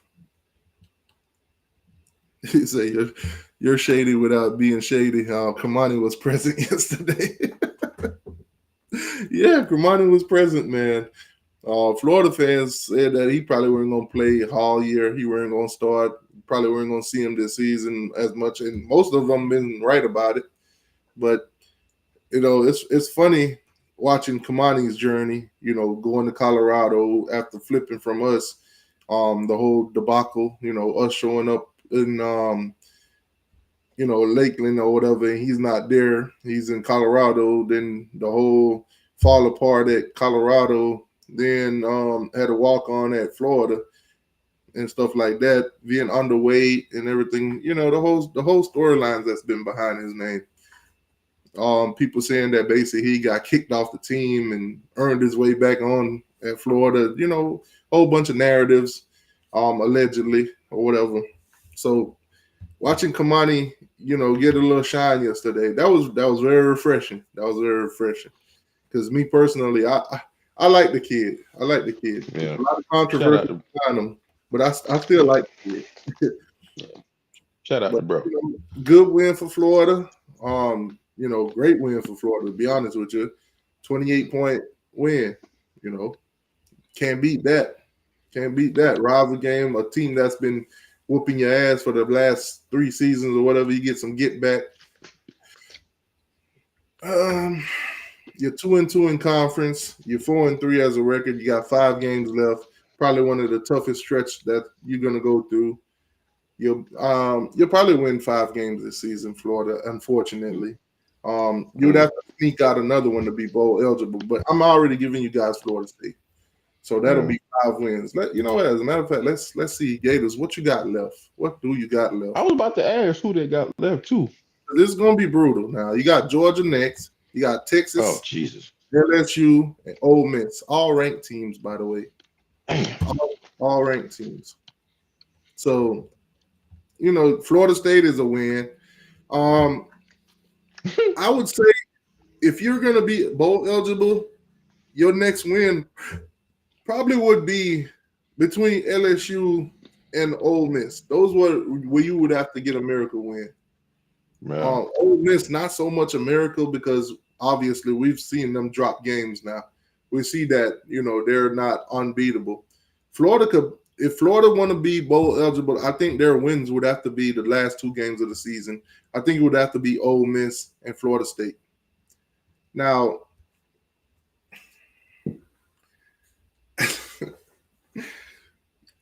my buddy Jackson Dart, man. Jackson Dart, I don't know where to go with this. My boy, I do not know where to go with this. I don't know if I want to root for you guys or Florida in this one, to be honest with you. I don't know. Because I'm coming at this from a different standpoint. Now, I love to see Florida lose every game, but I also got to come from it with a different standpoint. I need Billy at Florida. So if Florida could get those last 2 wins at the season, for my own, vendetta, for my own agenda, I need Florida to win those last 2 games. I need them to beat Ole Miss and Florida State. If not Ole Miss, I don't want them to beat no LSU. I don't want them to beat LSU. I don't. They consider LSU a huge rival. But if they could beat Ole Miss and they could beat Florida State, that'll be great. Now, Ole Miss, why do I choose Ole Miss over LSU? Obviously, Florida fans are dying, crying. They would suck their own thing. They would suck their own thing to have Lane Kiffin as their head coach. If Billy beats Lane Kiffin,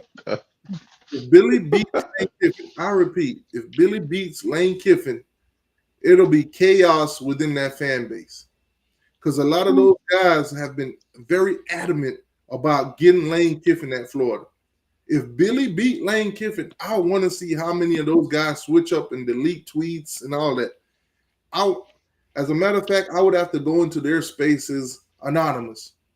Because some of them, if you go in their space, just listen, you ain't saying nothing, you ain't even reacting, you ain't even laughing or nothing, they'll kick you out.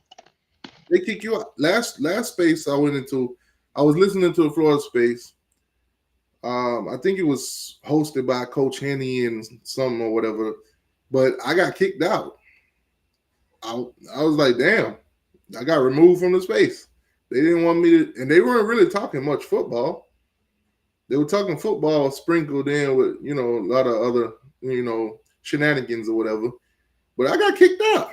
So I guess for the rest of the year, I'm just going to have to go in all the Florida Gator spaces and listen to them anonymously.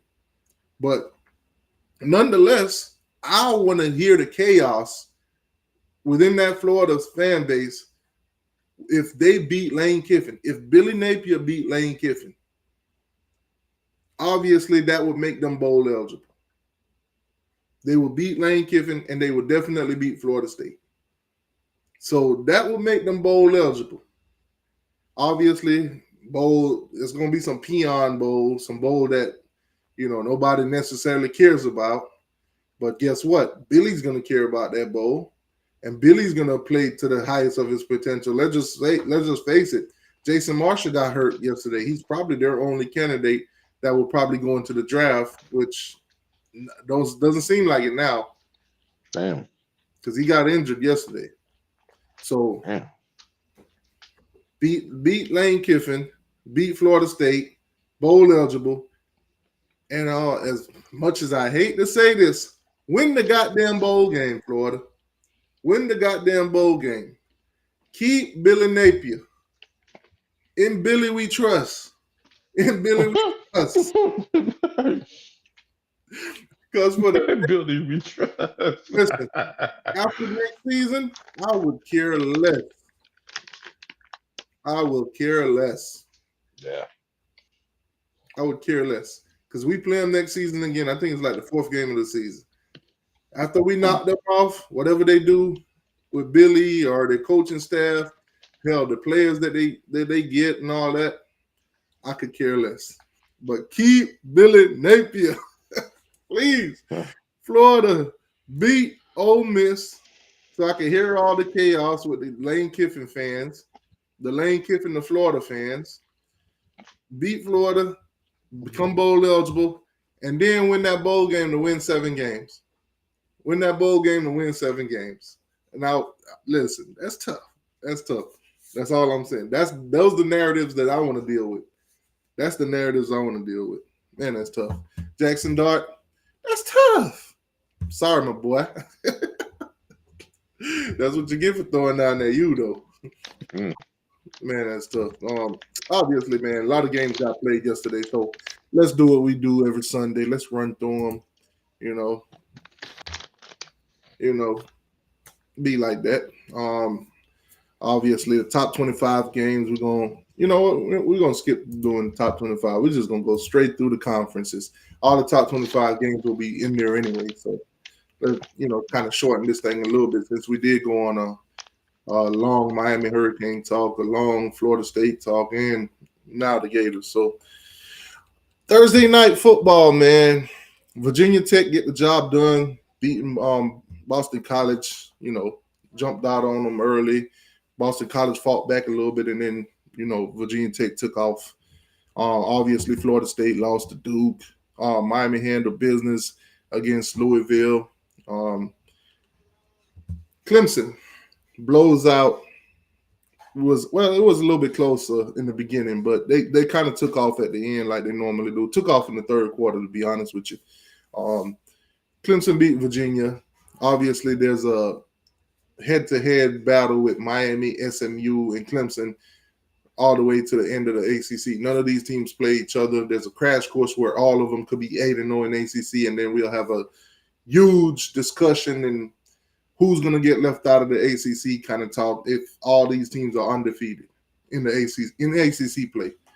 Being undefeated totally does not make no difference. It's all within the ACC. How did you beat your opponents in the ACC? How stronger are your schedule? How stronger are those teams that you played versus those teams that they played? So it doesn't have nothing to do with record. It doesn't have nothing to do where we're ranked in the country. Let's make that clear. Miami, Clemson, and SMU, crash course. Plain and simple. Until one of those teams lose, it's a crash course. So if Clemson go to lose, all Miami would have to do is just be undefeated. They'll play SMU or even Pitt at this moment. Pitt's still undefeated too. But all Miami have to do is win and hope one of those guys between Clemson and SMU, if one of those guys lose, then we have nothing to worry about. But if not, then we'll have a huge discussion at the end of the year. Notre Dame handled business against Georgia Tech. Beat them 31-13. Expected. I told you guys Notre Dame was going to beat them. Georgia Tech's been up and down this season, but so far to their standards, it's a good season. They're one game away from being bowl eligible. This has been what's expected from Georgia Tech the last couple of years anyway. So they're right on pace. SMU, obviously, like I told you guys, they would blow out Stanford, and they did 40-10. Got the job done, 3-0 in ACC play, obviously. Stanford the week before lost to Notre Dame like 49-7. So I knew they were going to lose. I knew SMU was going to beat them as bad as they did. So nothing to see there. Wake Forest actually got the upset. Wake Forest was actually an underdog against UConn, and they won 23-20. So, good win for the ACC. Miami obviously play Wake Forest, a weak opponent at the end of the year. So, with Wake Forest getting this win, as little as it is, it looks good for us. It looks good for us. NC State beats Cal, which is not good for us. We was actually rooting for Cal in this one. This would actually favors, Clemson a lot more than it would favor us. But Cal nonetheless lost 24-23. So obviously my guy double fry no slaw. TJ, he's a Florida State fan, but he also does college football addiction. He has the whole scenario of basically getting to the ACC championship, the scenario with Miami, Clemson, and SMU. Guys could check those out, and it'll give you guys a clearer picture. Obviously, if you follow me on Twitter, I normally screenshot the scenario of who Miami needs to root for every week in the ACC. So just in case that Us 8-0, Clemson 8-0, and SMU are 8-0. This is what we would need for it to favor us to go to the ACC championship. Now, obviously, Miami, if we're undefeated at the end of the year, Clemson is undefeated in ACC play, SMU is undefeated. Let's just say they get into the ACC championship and not us. We would still make the playoffs at 12-0. We would obviously be in the playoffs at 12-0. They would not be able to keep us out. We're not Florida State. There's 12 teams this year. It's not 4. So obviously, if we're 12-0, we're going to be highly ranked in the country. We're going to be somewhere between that 1 and 4 slot. We're there right now anyway. So at the end of the day, if we're 12-0, but based on scenario, Clemson plays SMU for the ACC championship, Miami would still go into the playoff. So it's not a do or die to make the ACC championship for us. But if scenarios plays out where Clemson and SMU, play each other for the ACC championship, we will be in the playoffs. We will be in the playoffs. That's all I'm gonna say. Obviously, we've been in this conference a while. We want to play for the ACC championship. We want to get that tally mark or whatever. Get that number, get that one in the belt or whatever. This and third, but the ultimate goal is national championship, and we don't necessarily need an ACC championship to get there. I'm just gonna put that out there. I'll take that however you want. Now, let's move on from the ACC. Let's go into the Big 12. Games that got played yesterday. Actually, during the week, on Friday night, BYU handled business against Oklahoma State. Late touchdown to win the game. Continued to be undefeated. 7-0. 7-0. BYU was the first team this season to become 7-0. Obviously, playing on Friday night. 7-0. Iowa State pulled it out against UCF. Obviously, you guys saw a little bit of Jakari Brown. He played yesterday. I seen he had a huge run for a touchdown. But nonetheless, Iowa State pulled it out. They were the number 9 team in the country. They're 7-0 also right now, undefeated in the Big 12. They're 4-0 in Big 12 play. So it might be a crash course for them in BYU. Now I'm not sure if they play each other, but let me take a look at Iowa State's schedule real quick to see if they do play each other. Because if then, okay, so they don't play each other. So it might be a crash course for them to play in the the Big 12 championship. But there's going to be some teams along the way that's going to try to stand in Iowa State's road or whatever. But so far, it looks pretty good for them. Let's see what actually let's take a look at BYU's rest of their schedule, see if anybody could really stop them from going undefeated. Anybody could step in the way. BYU just keep finding ways to win. So they got UCF. They should be an undefeated season for both teams. They should meet up. But hey, it's college football, man. It's college football, baby. Anything happen in the week? Miami, Panama Jack. Miami defense is terrible. You guys let Cal, Virginia Tech, and Louisville put up over 131 points on y'all. Well, Florida State. Miami defense is terrible. All these teams been putting up all these points on us. You're right. But I know a team that can't put up no points at all. But we ain't going to talk about them. We ain't going to talk about the team that's averaging 15 points a game. We're not going to talk about them. T2, bro, come on now. We're not going to talk about that. Bro, that's weak, bro. That's weak. Panama Jack. You talking about they let them put the games on, but we won, though. Did y'all win? Kansas State versus West Virginia. I'm not going to say Panama Jack. I said what I said. Kansas State versus West Virginia, 45 to 18. Kansas State 6-1. They still alive a little bit, just a little bit. Houston, of course, got beat like I thought they would. 42 to 14 against Kansas. Colorado, Deion and them boys. Colorado is 5-2. Colorado is 5-2. Deion came in there last season. They was 4-8.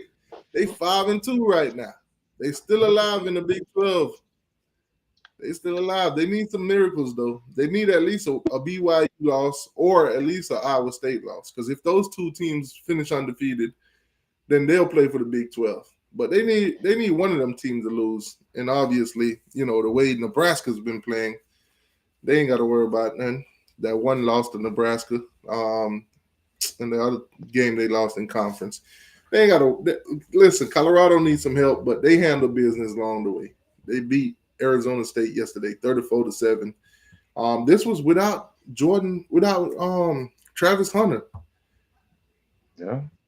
So, hey, they find ways to get it done, man.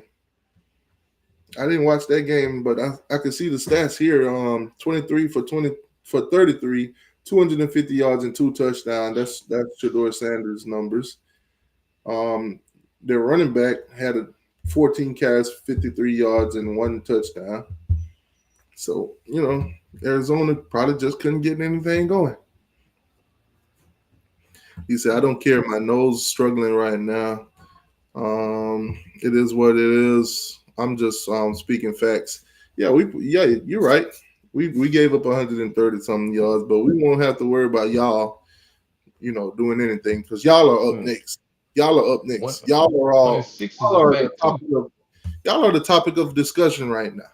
It's y'all week. It's y'all week. Florida State, you're gonna come down to Hard Rock and get your ass whooped. We're gonna talk about y'all all week. So don't worry. Mommy Monday tomorrow night. We'll talk about you. We'll go 6 is a fact too. We'll go full in depth for you, Florida State. You know what? I should probably give myself some homework this week. I should probably go back and watch every single Florida State game this year. I should probably get all the highlights of y'all drop passes.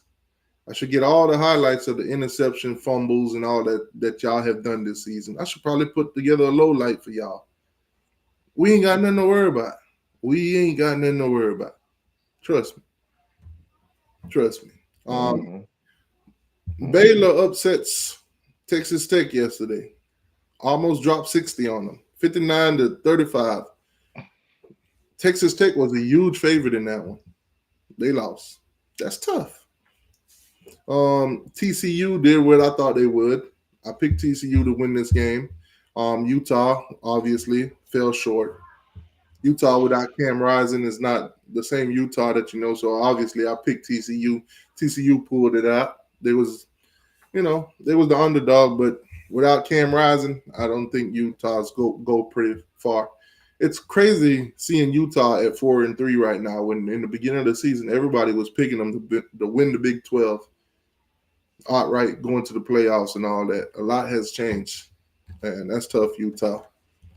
We do play Utah, I think, in 2027, if I'm not mistaken. 2027, we got a matchup set with them, so obviously it'll be a battle for the U.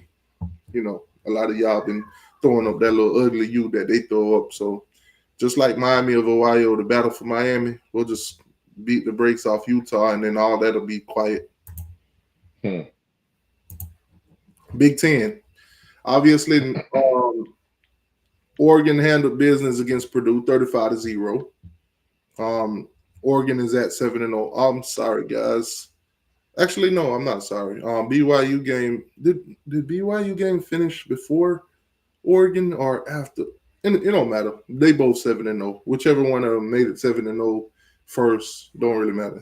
But they both 7-0. Nebraska got the bejesus beat out of them. 56-7 yesterday. Nebraska did not show up. Another team that's 7-0. Indiana. Indiana is 7-0 right now. Indiana is 7-0. Let's take a look at Indiana. Let's see what they got the rest of the way. Let's see what Indiana got the rest of the way. It's interesting to see them at 7-0. Okay, so they do play Washington, Michigan State, Michigan, Ohio State, and then Purdue. So Ohio State and Michigan is the main games to look out for. But Indiana is 7-0 right now. Interesting.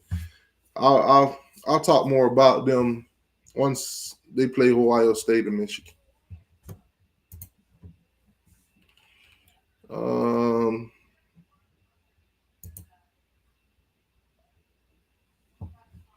All right, so Michigan got beat by Illinois yesterday, 21-7.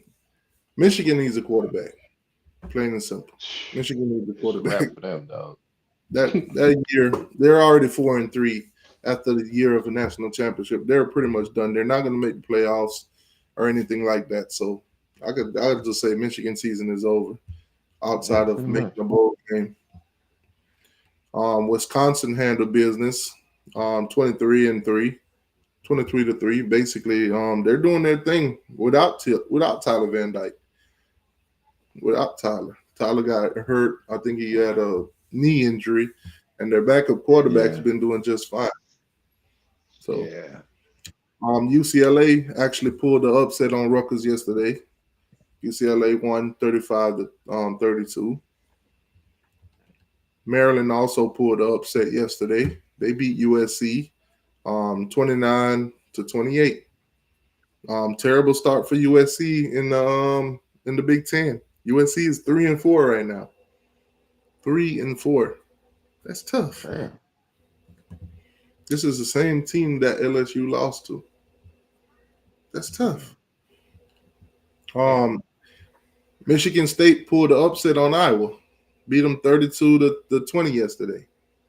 32-20. So there you have it. Those are the games that got played in the Big Ten. Let's go on over to the SEC. You know what? Let's go to the little two Pac-12 teams.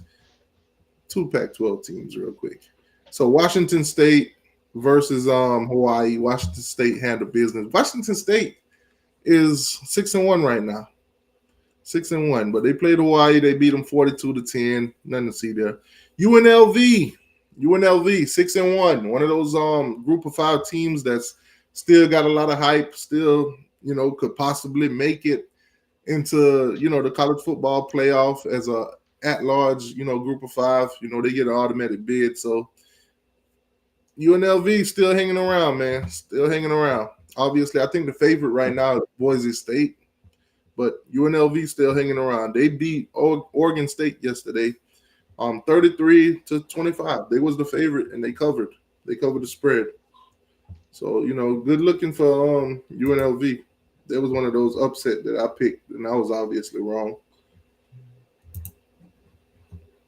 All right, let's go into the SEC. We're all Georgia. Georgia improved to 6-1, and Texas went down to 6-1. So you got 2 SEC teams head-to-head collision, and Georgia came out on top. Georgia jumped out on them quick. Georgia jumped out on them early. They went up like 20-0 before, Texas actually started answering back. But little too late. Every time Texas got something going, Georgia answered. Now, obviously, there was a call against Texas that should have been reversed, and they did reverse it. Normally, you don't see that, but the fans in Texas, they was outraged. They started throwing water bottles on the field. At one point, Steve Sarkisian had to go out there and basically tell the fans to stop. But it got messy. Kirby Smart is outraged because the referees actually picked up the flag after all that time. The fans actually got a call returned or whatever. The fans actually did that. That's tough. Throwing bottles on the field, unclassy. It is what it is. At the end of the day, Texas still lost. Horns down. That's tough. Georgia did what a lot of people thought they wouldn't. A lot of people did not pick Georgia to win this game. I know I didn't. Did you pick Georgia to win this game? Yeah, I did. I surely didn't. I did not pick this game. I did. I'm just mad I missed the game. I thought it was a possibility that they win it, but I didn't pick them to do it. But Georgia, man, this is gonna shake up the. This is going to shake up the rankings today. The rankings will come out sometime today, probably around 12 o'clock. And you guys will see what the rankings is. I think Miami going to stay right where Miami's at. Yeah, I think you're right. Number 6. I don't think we move, obviously. But Tennessee, 6-1. 6-1. The SEC right now is wide open. The SEC is wide open. Tennessee is 6-1. They beat Alabama yesterday. They beat Alabama 24-17. Man, did anybody think? Did you think Alabama was going to win that game? I had a feeling they could have went either way, but if Tennessee stayed in it, I think they had a chance, and I'm glad that they lost. I'm glad they lost.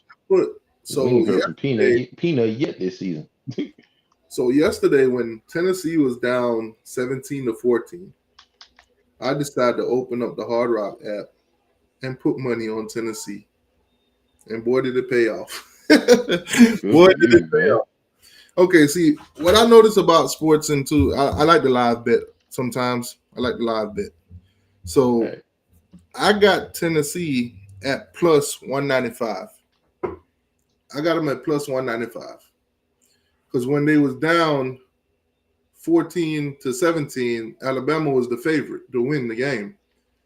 I was watching the game and I'm like, Tennessee's gonna win this game. So I was like, you know what? Let me go ahead and put some money on Tennessee while I'm at plus 195. You know, it's all profits. It is what it is. And when they won it at the end, I'm like, okay, cool, got it. Alabama, I don't know what to make of Alabama. I really don't know what to make of them. Alabama, some of the stats that you've seen, the announcers, if you were watching the game, they talked about it. Alabama haven't lost 2 games like this early in the season since like 2007. Yeah. So they're going way back. This is Kalen DeBoer's debut. Obviously, lost to Vanderbilt. That's enough said. Now you lose to Tennessee. Who else is Alabama going to lose to? Who else can they lose to? Obviously, the fans are not going to be a DeBoer fan if he keeps losing. Plain and simple. Where is Peanut? Where is Peanut? All this Alabama losing, and I don't see Peanut. Where is Peanut? Somebody find Peanut. Peanut Roll Tide. Peanut. Somebody find me Peanut Roll Tide, man. We need to have a conversation. Somebody find me Peanut Roll Tide. Man, that's tough. But Alabama out here catching all kind of strays, all kind of L's. Man, that's tough. LSU beats Arkansas, 34-10. That was one of those games that I picked LSU to win. They won. Didn't know whether to cover the spread or not, but that's tough. Another one here. Texas A&M survives. They beat, Mississippi State. Mississippi State was hanging around, didn't want to go away in the first half. Mississippi State was hanging around with them. And obviously Auburn doing what Auburn does. They find ways to lose games. They basically didn't score no points in the fourth quarter and gave up 15. And Missouri, Missouri survives and beat them. Wow. South Carolina absolutely dominated Oklahoma. Yeah, dominated. That was terrible. This game was terrible. This game was over by halftime. Facts. 35-9. Welcome to the SEC, Oklahoma. That's tough. You said peanut roll pride. Man, that's tough. Ball State being Ball State, Vanderbilt improved to 5-2. Vanderbilt is almost bowl eligible, man. Vanderbilt is almost bowl eligible. That's crazy. 24-14, they beat Ball State. And, of course, we talked about the Florida Gators beating Kentucky.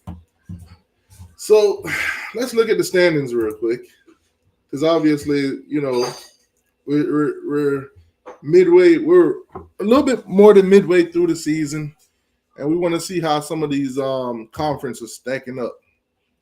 Basically, we're going to go through the Power Four. We don't really want to talk about the rest of them because nobody really care about the rest of them. To be honest with you, in the ACC, as of right now, Clemson is 5-0 in ACC play.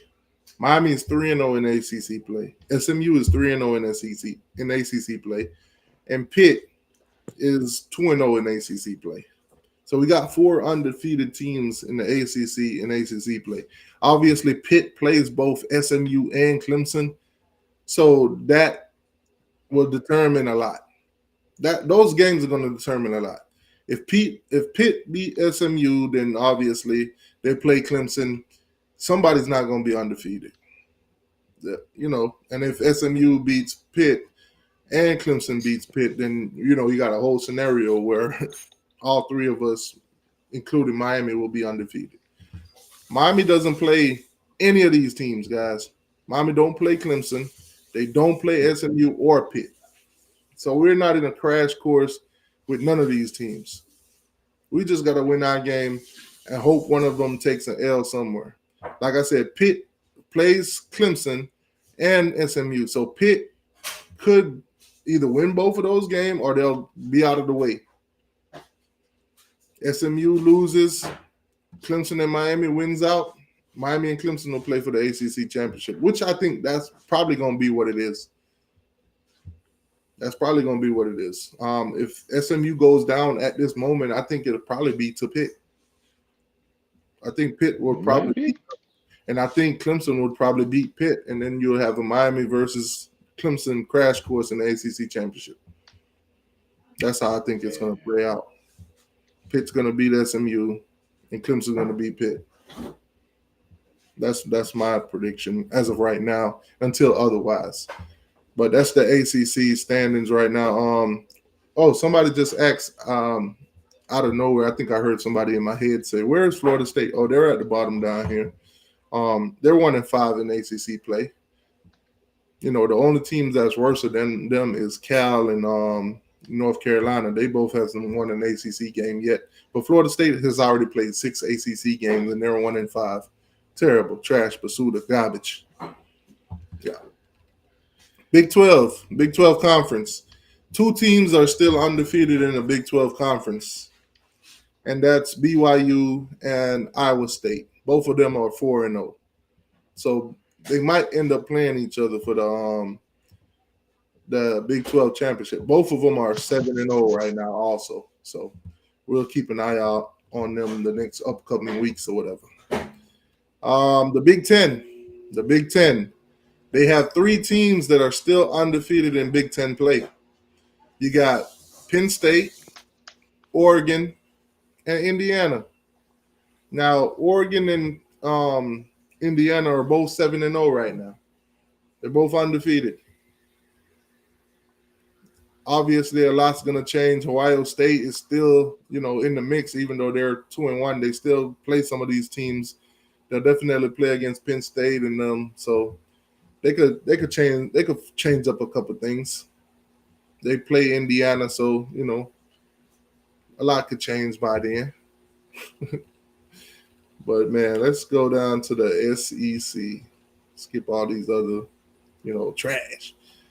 So the SEC, as of right now, in conference play, there's only 2 teams that's undefeated in conference play, and that's Texas A&M. They're 4-0, and then you have LSU. They're 3-0. In the SEC, as of right now, Texas 6-1, Missouri 6-1, Tennessee 6-1, Georgia 6-1, LSU 6-1, and Texas A&M 6-1. These teams have all lost a game. Now, fortunately for LSU and Texas A&M, they haven't lost a conference game. So push comes to shove, those 2 teams, if they stay undefeated, will be in the SEC championship. But let's take a look at Texas A&M schedule and LSU schedule to see, who all they play and how they could get possibly knocked out of where they are right now, undefeated in conference. So the next game will actually determine that.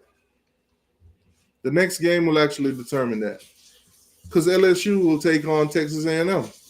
Both of the two undefeated teams in conference will take on each other. So obviously, after next week, there will be only one team in the SEC that's basically undefeated in conference play. Texas A&M takes on LSU. Now, after that game, since we're looking at LSU schedule, let's just say we give LSU that win against Texas A&M. They will then take on Alabama, Florida, Vanderbilt, and Oklahoma. If they beat Texas A&M next week, I think they win all these games. I think they beat Alabama. I think they beat Florida. I think they beat Vanderbilt and Oklahoma. So LSU could find themselves being in the SEC championship. As long as they take care of Texas A&M, I think they'll make their way in. Now, nonetheless, Alabama just lost, but that don't mean that they're totally out and they're not going to show up to play that game. I think they do. Now, Alabama is pretty much out of the SEC championship play as of right now with 2 losses already. One to Vanderbilt and then yesterday to Tennessee. So LSU, this is your chance. This is your moment. Don't blow it. Now, on the opposite side, let's talk about Texas A&M. Let's see their crash course. Could do something. We're going to see. Let's talk about Texas A&M. Now, obviously, if they get the job done next week against LSU, their path is South Carolina, which I think they'll win that one. I think they'll beat South Carolina. Now, South Carolina is not going to be an easy game, but I think Texas A&M can beat them. Where they playing at? At South Carolina. Ooh, New Mexico State don't really matter. Not an SEC game. Cupcake game, they'll win that, outright. I think they'll beat Auburn. And Texas A&M, Texas, rivalry week. Man, that'll be a tough one. That will be a tough one. That Texas one is going to be a doozy because Texas got to be out for vengeance. And I think Texas would beat them. I think so. So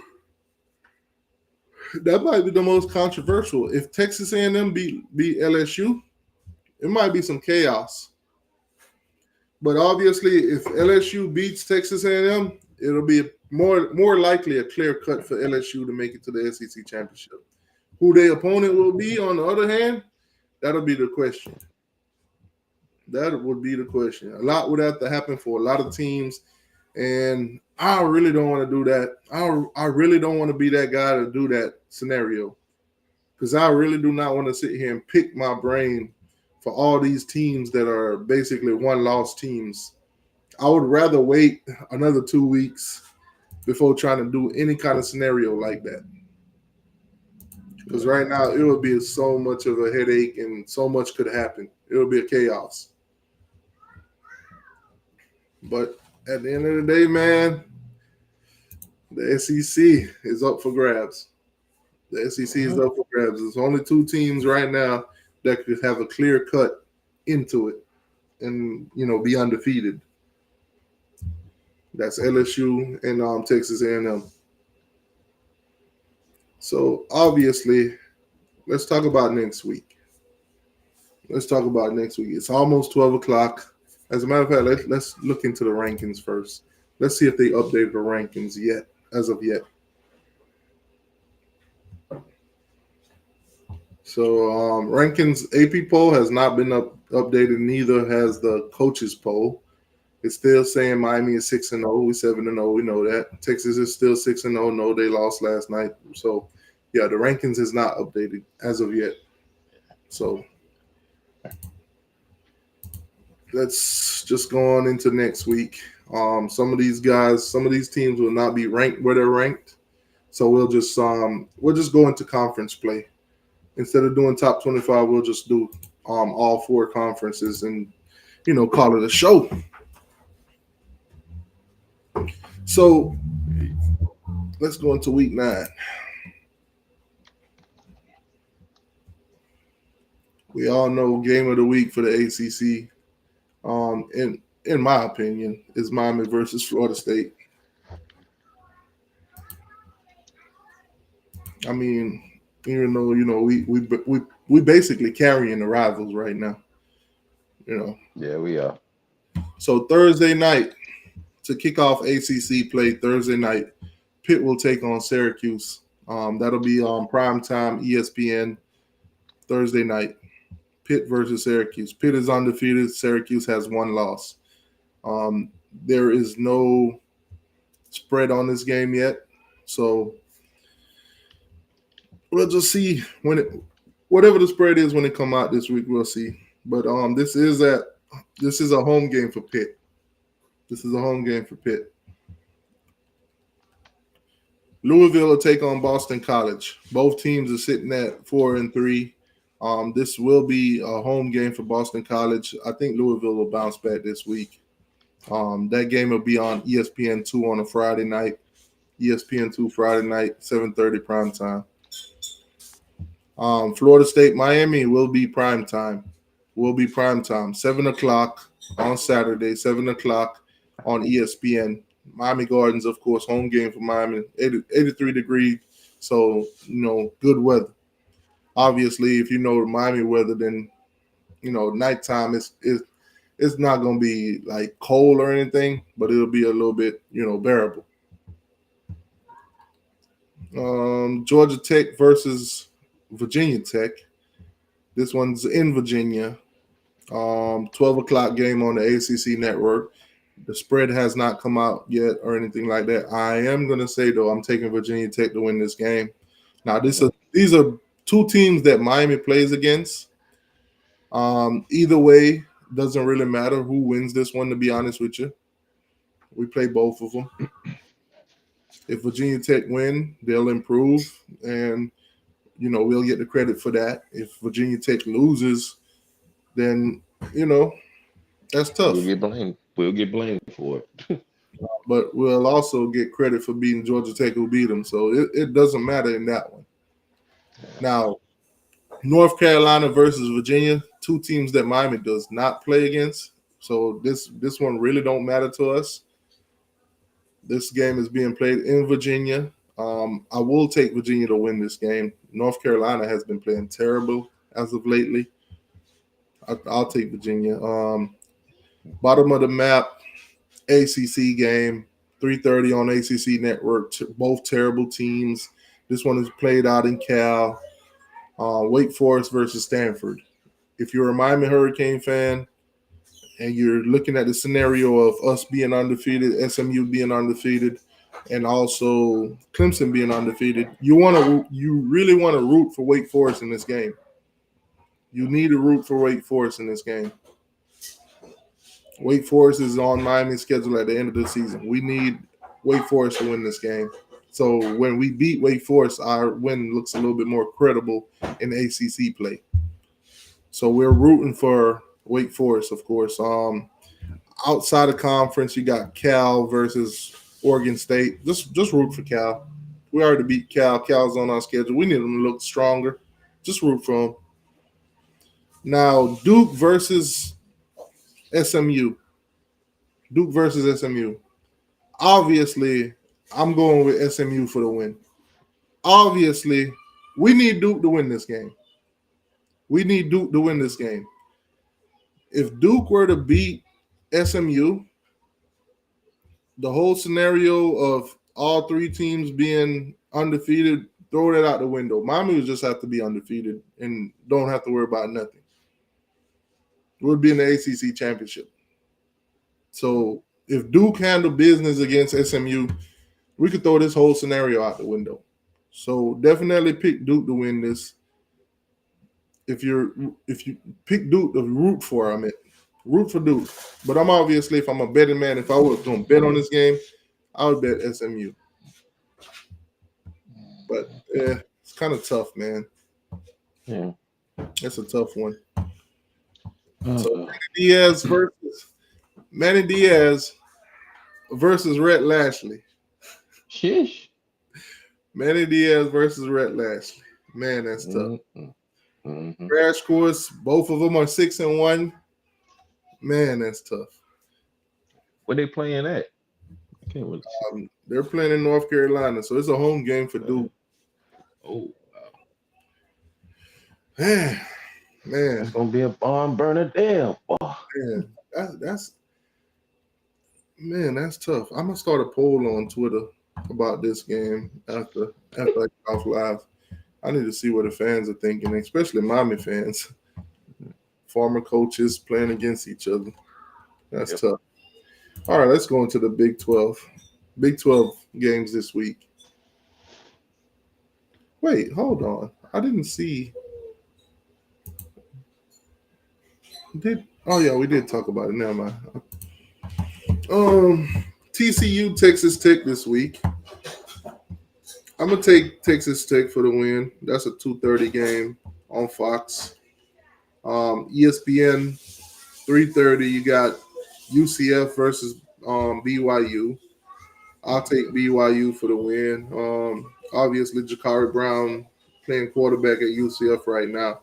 I don't think he's got the amount of experience he needs with that UCF team to get the job done against, BYU. So I'm going to take BYU for that win. Don't know what the spread's going to be, though. Probably just take him on the money line, but the money line probably won't be worth much. You probably would have to parlay that to make anything. But two bottom of the map teams, Baylor versus Oklahoma State. This is a game that I would stay away from. You guys, could decide who you want to pick, but Baylor's at home. West Virginia versus Arizona, another bottom of the map. Two games that I would stay away from. Two teams that I would stay away from. This is a home game for Arizona State. Both teams just came off of blowout losses. 7:00. You got Utah versus Houston. Without Cam Rising, Utah would lose to a lot of top teams. But I don't look at Houston as one of those teams. So this might be an evenly matched game. This might be one of those where they go back and forth and it comes down to the wire. But without Cam Rising, I don't know whether I could trust Utah or not, but probably could trust them against Houston. So this one I'll stay away from. Probably go either way. Kansas versus Kansas State. Take Kansas State. Take Kansas State. Plain and simple. And 10:15, the late night game. This is in Boulder, Colorado. Both teams are 5-2. Cincinnati versus Colorado. I think this right here could knock either one of them out of possibly trying to shake up the Big 12. Outside of BYU and what's the other one? Iowa State. Outside of those two, this matchup right here would basically knock one of them out of contention. But Cincinnati versus Colorado, I think I'll take Deion at home.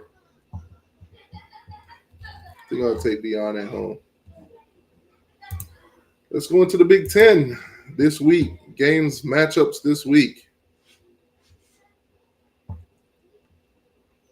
Rutgers versus USC. Tough one. This one I'll stay away from too. This is a Friday night game, 11 p.m. at night. This is a late night game. I'm definitely not gonna. Well, you know what? I might, depending on how good it start out, I might stay up for it. Depending on how good that game starts, I might stay up for it. Now USC is at home. Obviously, those late night games always out on the West Coast, 3-hour difference. Rutgers, USC, both teams underperforming this season. Rutgers going on the road I'm gonna take USC just because they're at home, but I'm not betting on it. I wouldn't bet on it. Nebraska, Ohio State. Nebraska's just got blown out. Basically, they're going to Ohio State.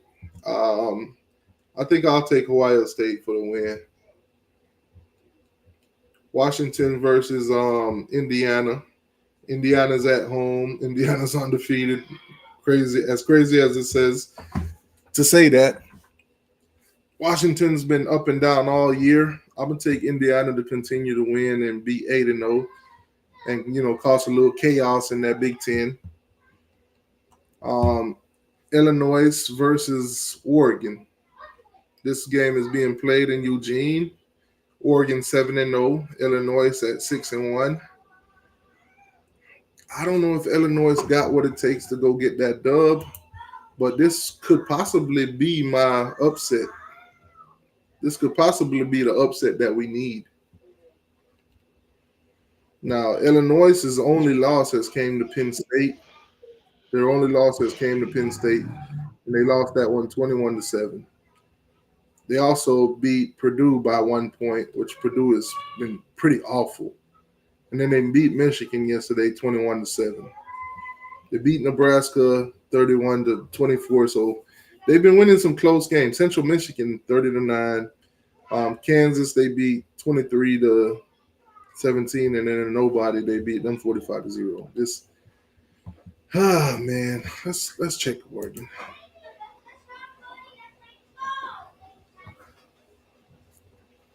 This might be a damn.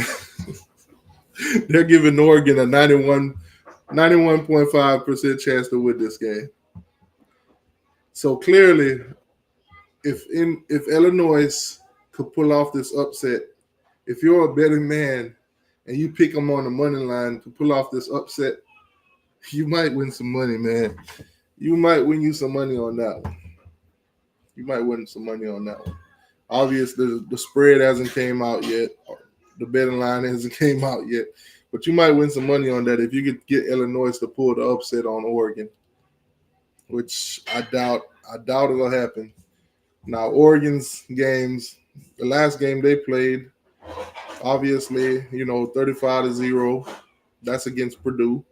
32-31. Against Michigan State, they had 31-10. UCLA 34-13.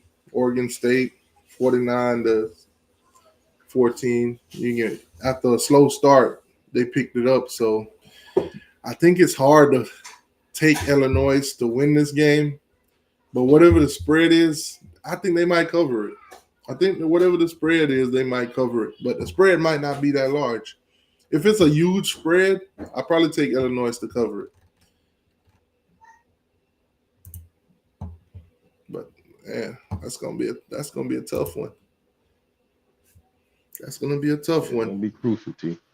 You got Oregon cruising, and you got Illinois, winning games, but they barely slugging it out. That's gonna be tough. Northwestern versus Iowa. This one's gonna be one of those games that I stay away from too.